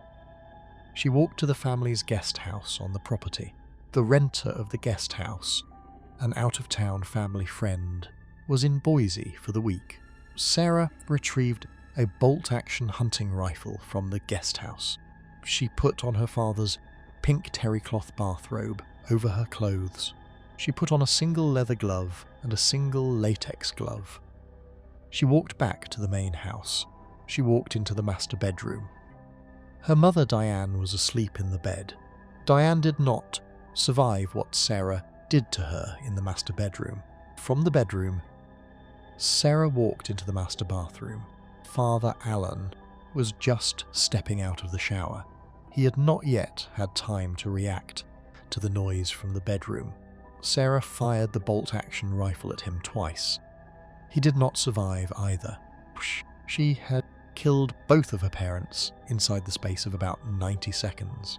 What Sarah Johnson did next, the investigators would later argue, demonstrated that she had been thinking clearly about what she had just done and about what she needed to do to get away with it. She removed the pink bathrobe. She removed the gloves. She put the bathrobe, one of the gloves, and the latex glove into the family's curbside garbage can. She ran across the yard to a neighbour's house. She told the neighbour she had been asleep, she had heard shots, she had found her parents bleeding, and she had run. Break in the case was the timing. Bellevue garbage truck had completed its rounds that morning at almost exactly the same time that Sarah Johnson had been killing her parents. Truck was on its way out of the neighbourhood when Blaine County Sheriff Walt Femling closed the street to all vehicular traffic. Truck did not leave the area. Inside that garbage truck, in the Johnsons' own curbside bin, the deputies found the pink bathrobe, the left-handed leather glove with gunshot residue on it, and the right-handed latex glove. The matching right-handed leather glove was found later that day in Sarah Johnson's own bedroom in the main house. 2 unused rifle rounds were found on her nightstand. A spent shell casing was found in the garage. The lab work in the days that followed found Sarah Johnson's DNA inside the latex glove and on the inside of the pink bathrobe, mixed with the DNA of both of her parents. Sheriff Walt Femling, in an interview with ABC News years later, described the moment the lab results came back. He said the state lab had told him they had Sarah's DNA inside the glove. He said his response had been 3 words. There it is. Sheriff Walt Femling, who had been the Blaine County Sheriff for years before the Johnson killings, would later say that this case had been the one in his career that had bothered him the most. He had known the Johnson family personally. He had known Alan from local business. He had known Diane from the medical clinic. He had known Sarah from local high school events. The killings of 2 long-time Blaine County residents by the long-time daughter of those 2 residents was, in his telling, the kind of case that did not belong in a small Idaho town. Crime scene photographs from the master bedroom and the master bathroom, by Femling's later account, had been the worst he had ever signed off on. The trial was moved to Ada County in Boise on a change of venue motion based on pretrial publicity in Blaine County. It opened on the 24th of January 2005, which was Sarah Johnson's 18th birthday. Presiding judge was 5th District Judge Barry Wood. The trial ran for about 5 weeks. 16th of March 2005. Sarah Johnson was convicted on 2 counts of first-degree murder. Sentencing was held on the 30th of June and the 1st of July 2005. Sarah did not testify in her own defense. She continued to deny that she had committed the killings. Sentencing. 3 members of the victims' families addressed the court.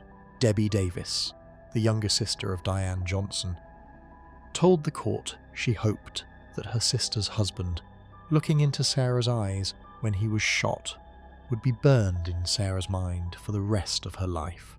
Linda Vavold, another sister of Diane Johnson, asked the court how a person describes losing a sister and a brother at the same time, especially when both of those deaths were so senseless. And then Lynn Murrill, the sister of Alan Johnson, told the court that her niece was a thoroughly selfish, indulged child who had thought only of herself. She told the court she could not believe how a girl like that could have killed the 2 people in the world who had loved her the most. That sentence from Lynn Murrill may be the most concise statement of the binding thread of every case on this list. Judge Barry Wood, in delivering the sentence, told Sarah Johnson that if hers had been a death penalty case in Idaho, she would have been a candidate for it.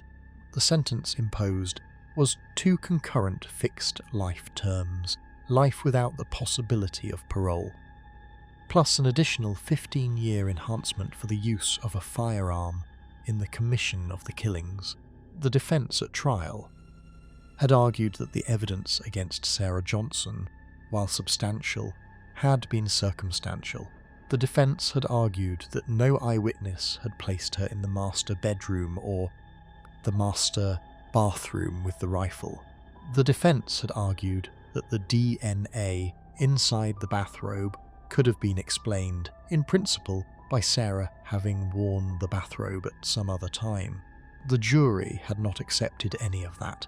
The combination of the garbage truck preservation of the bathrobe and the gloves, the matched leather glove from Sarah's own bedroom, the unused rounds on her nightstand, and the spent casing in the garage had been, to the 12-person jury that delivered the verdict, decisive. Sarah Johnson is now held at the Pocatello Women's Correctional Center in Idaho. The Idaho Supreme Court upheld her conviction in 2008. The Idaho Innocence Project has petitioned for new DNA testing on the rifle on the basis of unidentified prints and traces.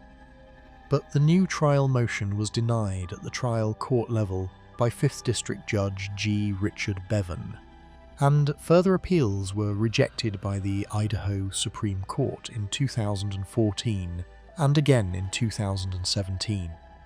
She continues to deny that she committed the killings. Her older brother, Matthew Johnson, who had been away at the University of Idaho, on the morning his parents were killed, has, by every public account in the years since, accepted the verdict. He has not visited his sister in prison. The two of them, the only surviving members of the Johnson family of Bellevue, do not have a relationship. Bruno Santos, in the weeks immediately after the killings, was investigated by the Blaine County Sheriff's Office as a possible suspect, was cleared, and then called by the state as a witness against Sarah at her trial. Santos's testimony, taken together with the recorded threats Sarah's parents had made to report him to the authorities, gave the prosecution the motive evidence it had needed to anchor the rest of the case. The Innocence Project's continuing work on the case has focused on physical evidence questions about the rifle, rather than on the underlying narrative of the killings. The refusal established at trial, the refusal of a 16-year-old to accept the parental decision about her undocumented 19-year-old boyfriend, has not been seriously challenged by anybody other than Sarah Johnson herself in the more than 20 years since the conviction. Johnson case is the one in which the binding thread of this list was on the record, articulated by a member of the victim's own family at sentencing. The next case is the one in which the binding light thread was articulated by the Supreme Court of Canada itself, in a ruling delivered last year, in a daughter's case that has now been through 3 different verdicts in 3 different courtrooms across 16 years. 2 cases left. If true crime work like this is the reason you came here, hit subscribe. One tap actually matters. Case 9, Jennifer Pan. On the night of Monday, the 8th of November 2010, in the suburban Toronto town of Markham, Ontario, 3 armed men entered a quiet middle-class home through an unlocked front door. They herded the parents down into the basement. They killed the mother. They left the father in a coma. He was not expected to survive. Upstairs, the daughter of the house was found bound to a banister with a shoelace, a 4th victim. The story sounded like a home invasion gone catastrophically wrong. Inside of 2 weeks, the story would not survive contact with the facts of the case. The daughter herself had paid the 3 men to do it. The daughter was Jennifer Pan. She had been born on the 17th of June 1986. By the night of the killings, she was 24 years old. Father, Huehan Pan, who went by Han, was around 57. He had come to Canada from Vietnam in 1979, after the war, with his wife and their relatives as part of the refugee outflow of that period. He had worked as a tool and die maker in the Greater Toronto area for decades. He had been, by every account, the stricter of the 2 parents. Jennifer's mother, Bitch Ha Pan, who pronounced her name like the word Bic, was around 53. She had worked at an auto parts factory. She had been, by every account, the gentler of the 2. Jennifer had a younger brother named Felix. Jennifer Pan, by the time she had reached her early 20s, had been managing one of the more elaborate, sustained deceptions a young person of any background has ever managed against her own parents. She had been forbidden as a teenager from attending dances or parties. She had been pushed into piano, into figure skating, into martial arts. She had been an excellent high school student. Through 11th grade, 12th grade, she had failed a calculus class. Rather than tell her parents she had failed, she had told them she had passed. She had forged her report card. She had told them she had been accepted to Ryerson University on a scholarship. She had told them she had transferred to the University of Toronto. Food 1. She had told them she had been studying pharmacology there. She had told them she had been completing her degree. None of it was real. There was no Ryerson scholarship. There was no transfer to the University of Toronto. There was no degree. Across the better part of 7 years, Jennifer Pan pretended to be a university student. She fabricated transcripts. She fabricated exam schedules. She pretended to commute into downtown Toronto every weekday. She held it together for years. She faked everything. First, she faked the textbooks she carried out of the house each morning, which were real textbooks she had bought used. She faked the exam schedules pinned to the corkboard in her bedroom. She faked the grades on the report cards she handed her parents at the end of each semester. She faked the assignments she told them she had been working on at the kitchen table at night. When the time came for the family to attend what she had told them was her university graduation in 2010, she lied about a scheduling problem and produced none. The lie had become, by the time of the killings, the load-bearing wall of her relationship with her own parents. In 2010, in the summer, Han Pan figured it out. The fraud collapsed. The response from her father, in Jennifer's later telling, was total. He took her phone. He told her she was no longer to see her boyfriend. An on and off relationship she had been carrying on with a young man named Daniel Wong. He told her she would work a family-monitored job. He told her she would live, at 24 years old, as if she were 16. The plan to kill him came together in the next several weeks. Daniel Wong, Lenford Crawford, an older driver named Eric Carty with an extensive criminal history, and a younger man named David Milvaganam were the 4 men eventually charged with carrying out the plot. The agreed statement of facts, later read into the court record, described it simply. Jennifer Pan had arranged to finance her father's death. Mother, on the agreed facts of the case, as eventually pleaded, was not the target. The mother was, in the words of the agreed statement, an objectively foreseeable consequence of an unlawful plan to kill the father. On the evening of the 8th of November 2010, at around 10 o'clock at night, Jennifer Pan went up to her bedroom. She left the front door of the family home unlocked. She telephoned Milvaganam, and 2 other men, whose specific identities the Crown was never able to prove, entered the Pan home. They demanded cash from the upstairs bedroom. They herded Han and Bichhar Pan down to the basement. They fired on both of them. Bichhar Pan did not survive. Han Pan was struck repeatedly with the same weapon and fell into a medically induced coma. Jennifer Pan, found upstairs bound to a banister with a shoelace, was treated by the first responders as a 4th victim of a home invasion. The case broke on the 12th of November, 2010, 4 days after the killing. Han Pan came out of his coma, from his hospital bed, with significant injuries and a near total inability to speak. He managed to communicate to the York Regional Police, something they had not been expecting to hear. He had seen his daughter in the seconds before the men had taken him and his wife down to the basement, whispering with one of the men, calmly. Not as a victim, the investigation pivoted. York Regional Police, in the days that followed Han Pan's identification, began an aggressive cell phone records review.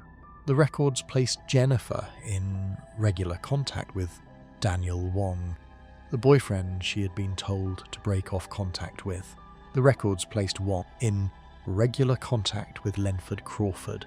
Records placed Crawford in regular contact with Eric Carty and David Milvaganam. Plan, the police came to understand, across that week, had been put together fairly recently. In the weeks after Jennifer's deception about university had been exposed, the hitman had been hired, on the evidence, for a sum that has never been precisely established, but that the prosecution would later put at around 10,000 Canadian dollars. The lead investigator on the case was York Regional Police Detective William Cortis, known as Bill. The lead interrogator was Detective William Goetz. On the 22nd of November 2010, Jennifer Pan came in for her third interview. Detective Goetz used the Reed technique of interrogation, which is legal in Canada, and which permits police to misrepresent the state of evidence during questioning. In the course of that interview, her story shifted. First, she described the home invasion. Then she said the men had originally been hired to kill her in some kind of complicated suicide by hitman scheme. Then she admitted she had arranged the killings of her parents. She was arrested at the end of the interview. Following spring, Wong, Crawford, Milvaganam and Carty had all been arrested. The case was tried in 2014 in the Ontario Superior Court of Justice in Newmarket, before Justice Carrie Boswell, the 13th of December 2014. The jury convicted Jennifer Pan, Daniel Wong, Lenford Crawford and David Milvaganam of the first-degree murder of Bitch Pan and the attempted murder of Han Pan. Eric Carty's trial had been declared a mistrial after his lawyer fell ill. He pleaded guilty to conspiracy to commit murder, was sentenced to 18 years and died in prison in April of 2018. On the 23rd of January 2015, Justice Boswell sentenced Jennifer Pan, Daniel Wong, Lenford Crawford and David Milvaganam to life imprisonment with no parole for 25 years. Host. He described the killing in his sentencing remarks as a crime of terrifying violence. That was not, however, the end of the legal story. In May of 2023, the Ontario Court of Appeal ordered new first-degree murder trials for all 4 convicts on the killing of Bitch Pan. The appeals court held that the original trial judge should have instructed the jury that the killing of Bitch could, on the facts of the case, also have been found to be manslaughter or second-degree murder, rather than only first-degree. The attempted murder convictions for the killing of Han Pan were upheld 10th of April 2025. In a decision called R.V. Pan, the Supreme Court of Canada, by a 7-2 majority written by Chief Justice Richard Wagner, upheld the Court of Appeal's order. The majority held that the jury should indeed have been allowed to consider lesser included offences for Bitch Pan's death. The attempted murder convictions for Han Pan were again upheld. Justices Karakatsanis and Martin dissented. That set up the third stage of the case. On the 18th of March 2026, in Newmarket Superior Court, Jennifer Pan, represented by Brianna Van Der Beek and Nathan Gorham, pleaded guilty to manslaughter in the death of her mother. The agreed statement of facts read into the record. That day was, in essence, the same factual case the Crown had been making for 16 years, with one shift. In light of the arrangements made to kill her father, the statement read, Jennifer Pan knew or ought to have known that Bitch Pan could be in the house when the plan was carried out. In all the circumstances, it was an objectively foreseeable consequence of the unlawful plan to kill Han Pan that Bitch Pan would suffer non-trivial bodily harm. Co-accused David Milvaganam, on the 8th of April 2026, was likewise convicted on the manslaughter standard in a separate proceeding before Justice Michelle Furst. Jennifer Pan is now serving a life sentence on the manslaughter conviction. Having served more than 15 years already, she is immediately eligible to apply for parole. Daniel Wong, Lenford Crawford, and David Milvaganam are in the same position. Han Pan, who survived the night his daughter had arranged to be his last, testified against her at the original trial. He has not, by any public account, spoken to his daughter since the convictions in 2014. The Toronto journalist Karen K. Ho's 2015 long-form piece in Toronto Life, called Jennifer Pan's Revenge, remains the deepest single account of the case. Journalist Jeremy Grimaldi expanded the story to book length in 2016. Under the title A Daughter's Deadly Deception, Netflix released a documentary about the case called What Jennifer Did in 2024, Pan Case. Is the one in which the binding thread of this list, the refusal of a daughter to accept the parental authority that had been imposed on her, was named explicitly by the highest court in her country. The next case, and the last on this list, takes us back to the early 90s, to a different country, and to a daughter who would not accept a parental custody order, and who, rather than fight the order through legal channels, took something out of her school chemistry lab. Case 10, Marie Robards. On the evening of Thursday, the 18th of February, 1993, in a small apartment in East Fort Worth, Texas, a 16-year-old slipped a spoonful of barium acetate, taken from her high school chemistry lab, into her father's refried beans. He ate the meal. He left for his weekly church service. He came back inside the hour, vomiting, foaming, unable to swallow. By the time the ambulance arrived, he was gone. Ghost. The medical examiner classified the death as a heart attack. The 16-year-old sat in the neighbour's living room, listening to the radio. She had wanted to live with her mother. Her mother had not been willing to take her back, so she had decided to kill her father. The case stayed buried for 18 months. The 16-year-old's name was Dorothy Marie Robards, who everybody called Marie. She had been born on the 10th of July, 1976. Parents had divorced when she was 4. Her mother had remarried in 1981 to a man named Frank Burrows. In 1992, Marie had discovered that her stepfather Frank had been having an extramarital affair. She had told her mother. Fallout of the disclosure in the family court resolution that followed was that Marie had been moved to live with her biological father in his East Fort Worth apartment in 1992. She had hated the arrangement. She had asked her mother to take her back. Her mother had declined. Marie's stepfather, Frank Burrows, had been the family's stepfather since 1981. Marie had been 5 years old when her mother had remarried him. The affair Marie had discovered, the one that had led to her revelation to her mother, had been, by Marie's own later telling, the moment her relationship with her mother had begun to deteriorate. Her mother had initially believed Marie about Frank's affair. Marie had been correct about it. Then, in the months that followed, her mother had decided to stay with Frank anyway. Part of that decision, her mother had accepted the family court arrangement under which Marie would move out and go to live with her biological father in East Fort Worth. The arrangement had been, in Marie's experience of it, a punishment for telling the truth. Marie's father was Stephen Almus Robards, 38 years old at the time of his death. He had worked at a local hospital. He had attended a Church of Christ in East Fort Worth. He had been, by every account in the family and the neighbourhood, a quiet, gentle, church-going man.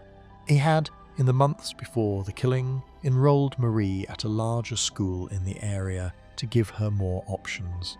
He had been planning to buy a bigger apartment to accommodate her.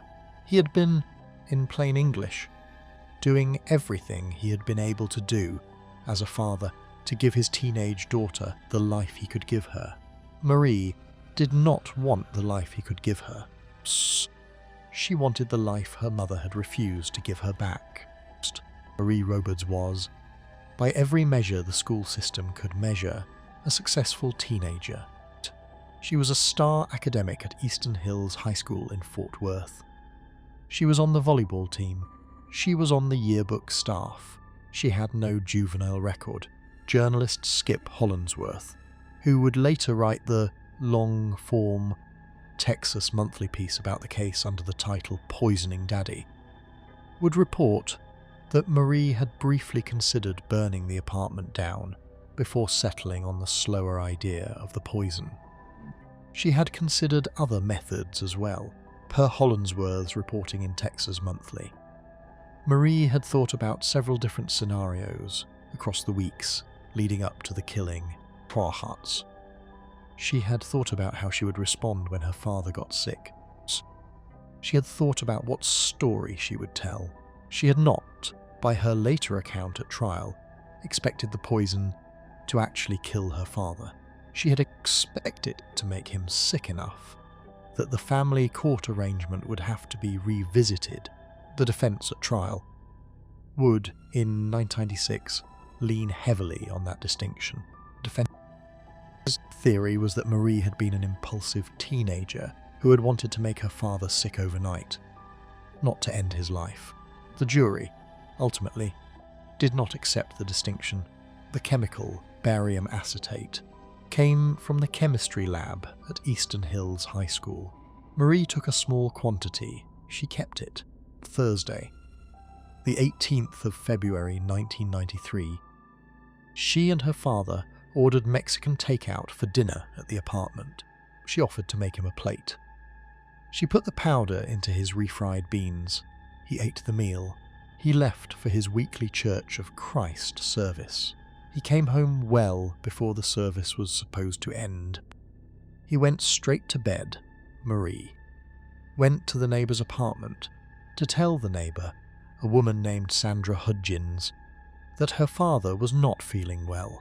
Hudgins came over. She would later describe in her testimony what she saw. Stephen could not swallow. There was saliva coming up out of his mouth. She went into the other room and called an ambulance. She was on the phone. She could hear Stephen gurgling. His mouth was foaming, was, in her word, terrible. Marie stayed at Hudgins's apartment, listening to the radio with Hudgins's young son. The ambulance arrived at the apartment within minutes of Hudgins's call. Paramedics could not stabilise Stephen Robards. He was taken by ambulance to a Fort Worth hospital. He was pronounced dead in the emergency room shortly after arrival. The Tarrant County Medical Examiner's Office took the body the following day. Lieutenant Pat Kneblik, the spokesperson for the Fort Worth Police Department at the time, would later describe the initial response from the medical examiner's office as completely routine. There had been no obvious sign of foul play in a 38-year-old man dying of what had presented as an acute cardiac event. Standard autopsy, performed in the days that followed, had not flagged anything unusual. The death certificate had been signed. The case had been closed. Stephen Robards was pronounced dead at the hospital. The Tarrant County Medical Examiner attributed the cause of death to a heart attack, per Hollandsworth's reporting in Texas Monthly. The standard toxicology screen the Tarrant County Medical Examiner's Office could run at the time did not catch barium acetate. A specialised machine capable of detecting it had cost around $150,000, and the Tarrant County office did not own one. A funeral was held in Granbury, Texas, on the 22nd of February 1993. Marie stood at the funeral, by family accounts, in an absolute daze. She was 16 years old. She had killed her father, and as far as the legal system was concerned, her father had died of a heart attack. In the month that followed, Marie moved in with her paternal grandfather, Jim Robards, in the town of Mansfield, Texas. She transferred to Mansfield High School. She won a part in the school production of Shakespeare's Hamlet. She made a new best friend at the school, a girl named Stacy High. While the two of them were running lines together around the poison-themed climax of the play, Marie confided in Stacy, in plain language, what she had done to her father. The line they had been working on was the soliloquy in which Claudius confesses to having poisoned the king. Play had given Marie the language.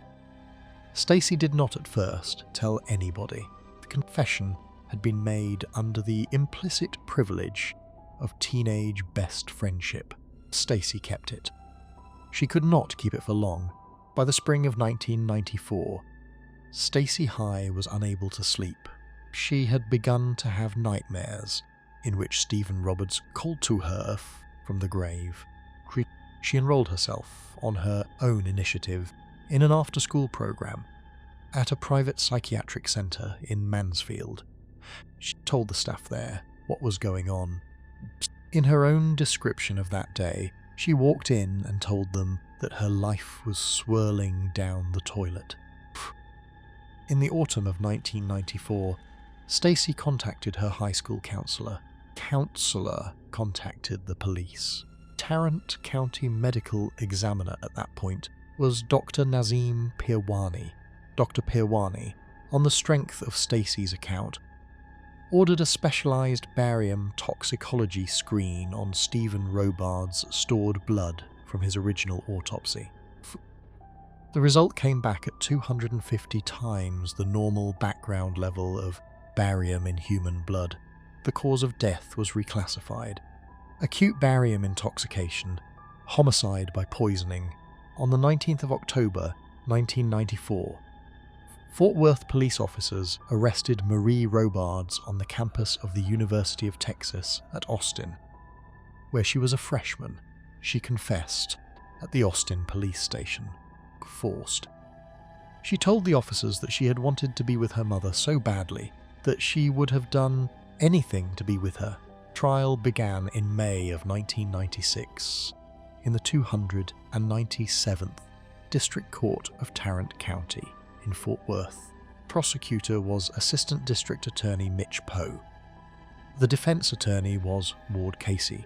The defense's theory was that Marie had been an impulsive teenager who had only wanted to make her father sick overnight, not to kill him. Casey called Marie's grandfather, Jim Robards, who testified for her and asked the jury to grant her probation. Assistant District Attorney Mitch Poe, in his closing argument, argued that one stomachache was not going to get Marie back to her mother's place. He told the jury that Steve Robards had to die in order for Marie's plan to work. The jury convicted her of murder, sentenced. The sentence was 28 years in the Texas Department of Criminal Justice. Marie Robards' family, in the courtroom on the day of the verdict, was divided. Her mother sat with her stepfather, Frank Burrows, grandfather, Jim Robards, who had taken her in after her father's death and had testified in her defence, sat on the other side of the gallery. Marie was, by every account in the room that day, composed. She did not cry. She did not address the court. She accepted the 28-year sentence and was led from the courtroom in handcuffs. Marie Robards served approximately 7 years of that sentence. She was paroled in 2003. She is believed, by the journalists who have followed the case in the years since her parole, to be living under a new private identity somewhere in the southern United States. Krauts. There have been no confirmed public sightings of her since her release. Skip Hollandsworth's piece, Poisoning Daddy, remains the definitive account. The case was re-examined in Hollandsworth's October 2025 essay collection, She Kills. Forensic Files episode about the case called Death Play first aired on the 18th of June 2001, narrated by Peter Thomas. 10 daughters, 10 families, 10 different versions of a refusal to accept the answer their parents had given them. The cases on this list span more than 50 years, 3 continents, and almost every kind of household that exists. And the spine of every one of them is the same. Scribe, so the next investigation finds you when it lands. We will see you on the next case.